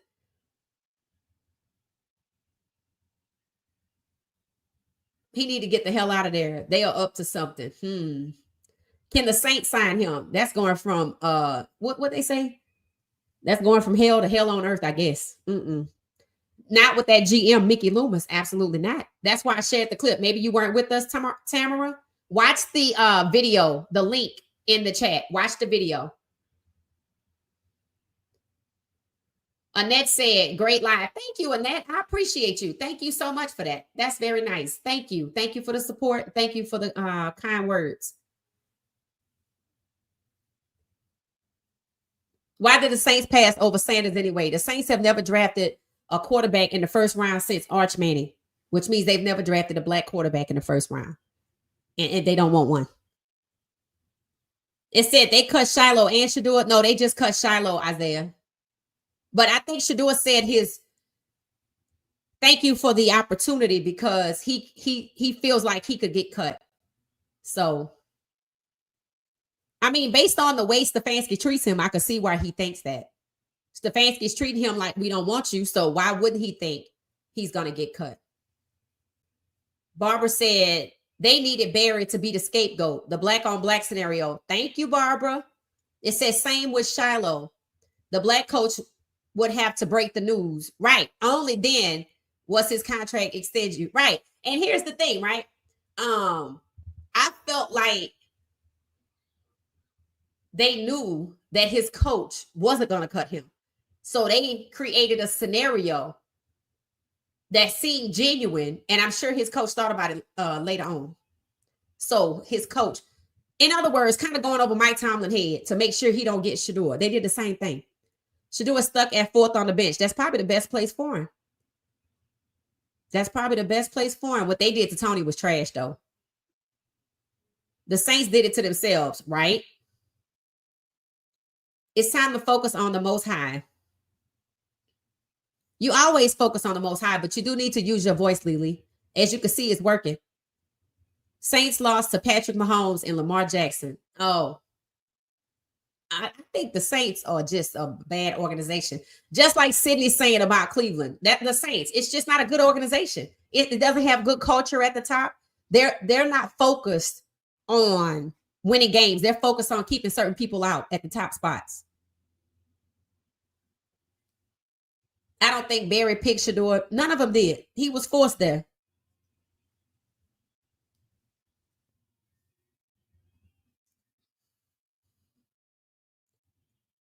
It says, sis, I got to tap in. You're like a soap opera with the truth in sports for real. Thank you. I appreciate it, Isaiah. It's that modern day slavery. To them, he's just with sand. What you mean sand, princess? When you say sand, and I can't put that on the screen. What you mean sand? They can control people with shady, shoddy character. Facts. This is what we know as the Unum Sanctum protocols. Okay. I've never heard of that. Enlighten us. It said we need to blackout boycott, and force the owner of Cleveland Browns to sell the team. We need to stay on code and don't come off the wall. First, you got to get the people in Cleveland to stay home. They were supposed to be organizing a stay away. Maybe they'll do it. We'll see. They was upset about them trying to move out the city. They're going to regret squandering this opportunity. I mean, yeah, right? The NFL Mafia, that's what it seems like. That's what it seems like. There's footage out there, and some people who were there saw them. Yeah, I saw Dylan and them smiling and laughing, but it was kind of crazy. I did. I was like, it was crazy. You think Sanders will stay with Cleveland? Oh, I wouldn't be surprised if he gets waived, whether it's now or later, because the situation is untenable at this point, because Stefanski has brought the spotlight onto them as an organization, because what he did, the sabotage against Shedeur, is making people look into them to understand the motivation, because everybody knows Shedeur was a first-round draft pick. So after he was humiliated in the draft, and then set up by Stefanski to be sabotaged, hurt, and humiliated, people are looking at the two scenarios and asking questions. Is this racially motivated?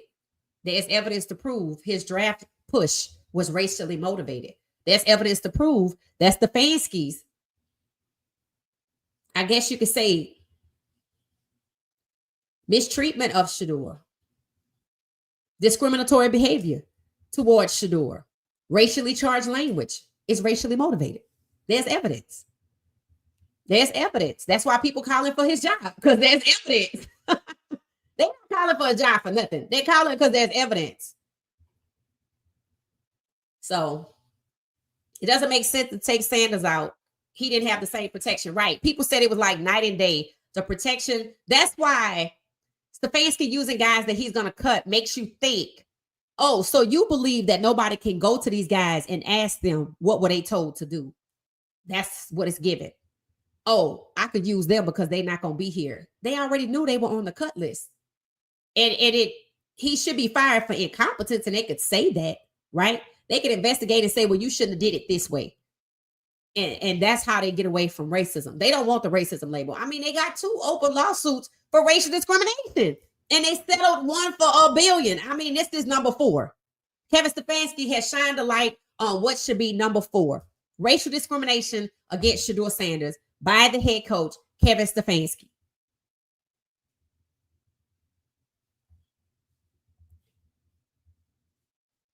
Saints should shine Shilo. No, Shilo need to stay away from the Saints, the Titans, the Browns, and the Giants. The players union should have fought for Peyton to be banned forever. Why is that, Simeon? It was Flacco, Dillon, Watson, and Judy standing there just laughing at Shedeur getting sacked. I can't believe Watson. They get tapped on the head. Yeah, you talking about the other players.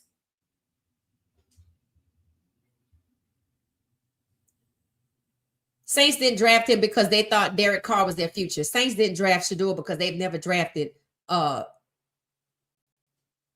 first round QB since Arch Manning, and Shedeur was a first round pick. And nobody in NFL wanted him to be QB2 except for if he went to Cleveland, and Pittsburgh, and they wanted Mike Tomlin to draft Shedeur and make him QB2. The Saints weren't drafting Shedeur. Did the guy that assaulted Shilo get paid yesterday? Probably. If you check his bank account, see if he made the team, number 84 with the Bills.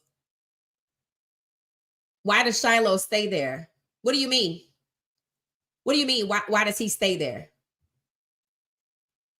Nothing has changed. Right. Nothing has changed. Nothing has changed.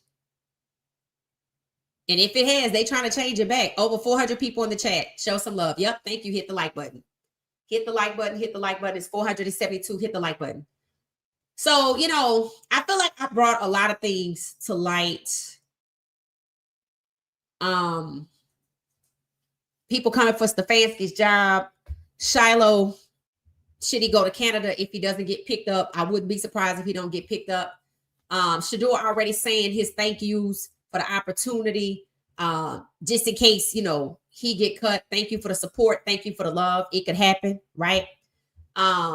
Stefanski's motivation wasn't just so that Dillon could look better than Shedeur, also too, so Shedeur doesn't get to the front of the line. And Dillon isn't the only problem. Remember, there's Kenny Pickett. So it was about humiliating Shedeur, hurting Shedeur, and sabotaging his career and lowering his trade value so that nobody will want him if they put him on waivers, which they very well could do Tuesday. Sometimes I think that's the best. And I would look at it as God opening the door. Hit the like button, hit the like button, hit the like button. I don't think Tony Brown will ever need to worry. He has a forever friend in Shedeur family. That's facts. That's facts. Atlanta, New York, Jets, Vegas all need a QB. Atlanta, why does Atlanta need a QB? We have 4. We got Michael Penix Jr. at the 1 and Emery at the 4 with Kirk Cousins at the 2. Now, don't be surprised if they make a switch. Don't be surprised if they make a switch and bring Kirk Cousins to Cleveland. That has been discussed multiple times. Robert Kraft got a slap on the wrist and was still able to keep the Patriots. Right. I mean, all you got to do is look at Sean Payton. I feel like that's the biggest one, right? That's the biggest one. Oh my God, it's the mafia. Yeah, it is. When you listen to those clips, don't forget, I put the link for y'all to listen to the entire video.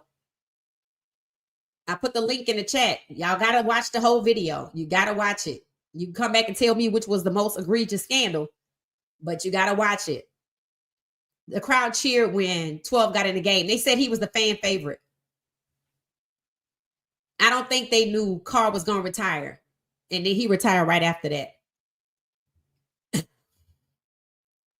One reporter said, don't get mad if someone gets hurt Saturday.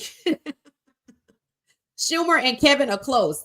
I know one worked for the other, but I didn't know they was close. I didn't know that they were close. Shilo has a contract. Yeah, well, it's not guaranteed. So if he don't get drafted, put on another team by noon tomorrow, he don't have a contract no more. One thing about it, they can cut you, but you can't just get up and walk and leave. That's the interesting thing.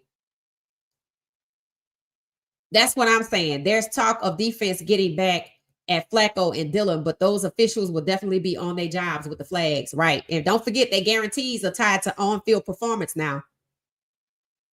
And not in terms of stats, but incidents.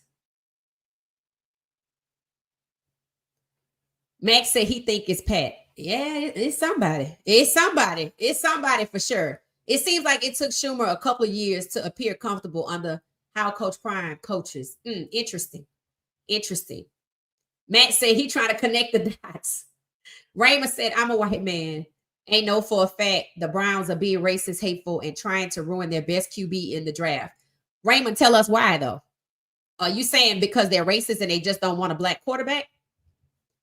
And that's kind of crazy, right? That's kind of crazy. This is a new era in time. It feels like a era in time that already happened and we just weren't alive. That's what it feels like, Gregory. It feels like we just weren't alive. John Gruden is on the Jacksonville where Travis Hunter is. Oh, he's back in the league? Or was that his son? Was asking Travis what type of music you listen to. Travis looked like he was scared. It said nothing. I don't listen to music. He has said that before. Isaiah said, facts, Raymond. We all see it.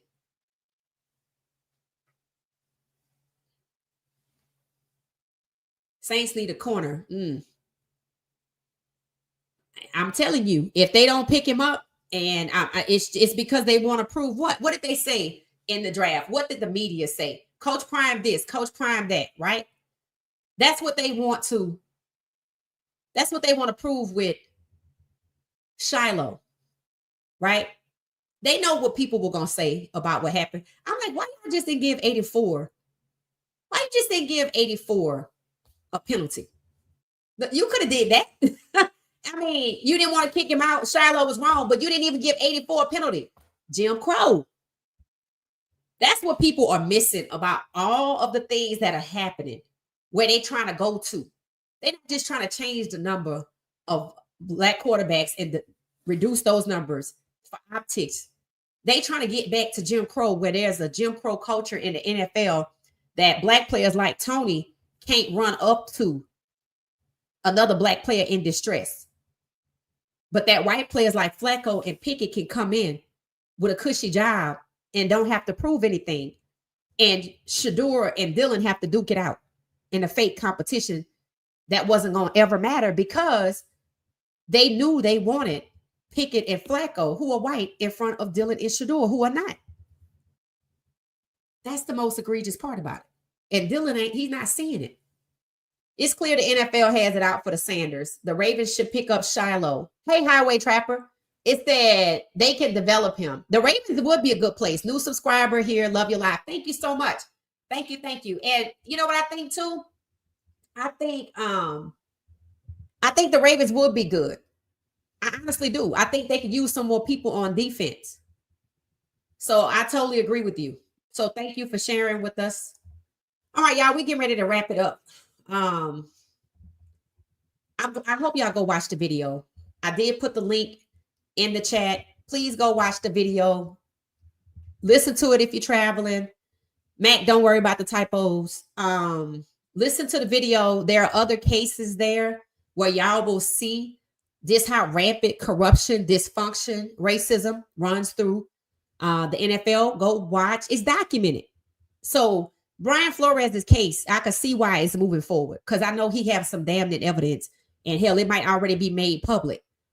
So we just have to see what happens. So yeah, I think out of all the teams y'all suggested, which I would be shocked if they pick up Shilo, I think if not Dallas, then the Ravens. But I think the whole point of everything that's happening to Shedeur and Shilo, right? Shedeur, because he's a black quarterback. Don't ever get lost on that. Shilo is collateral damage to make it look like this is about getting back at Coach Prime.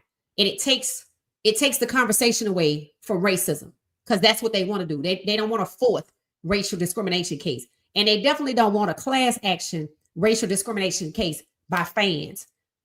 But if you say it's just about getting back at Coach Prime, then people going to move on.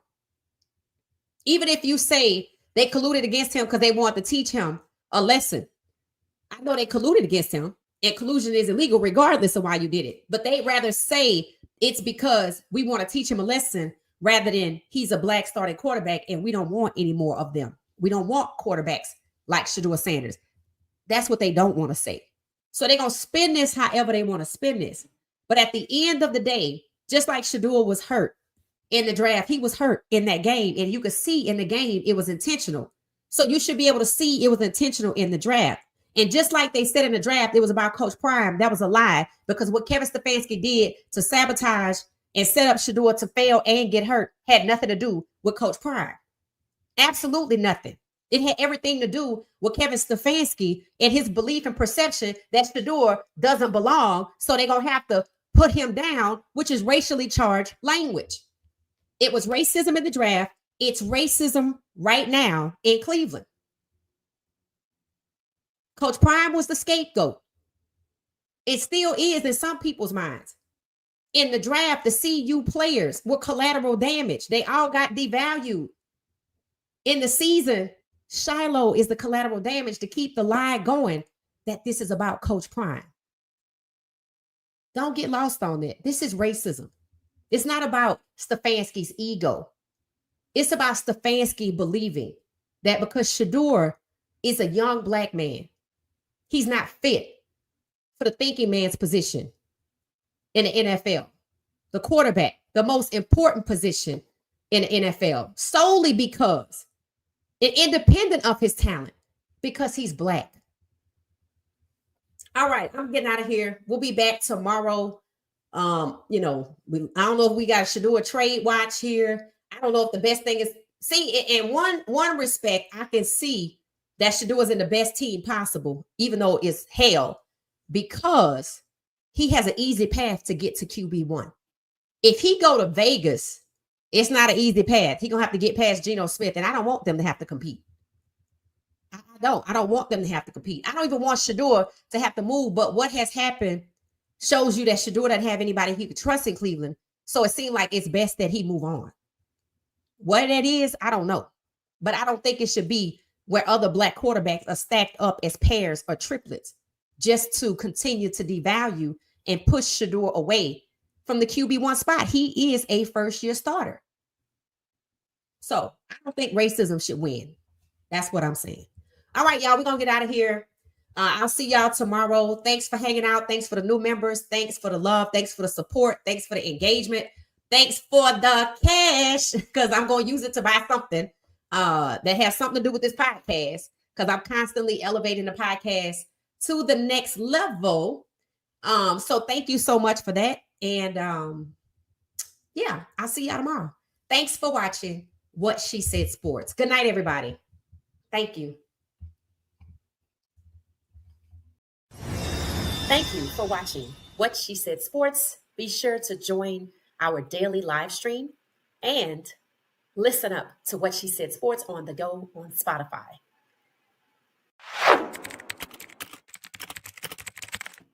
Thank you for watching What She Said Sports. Stay for another video.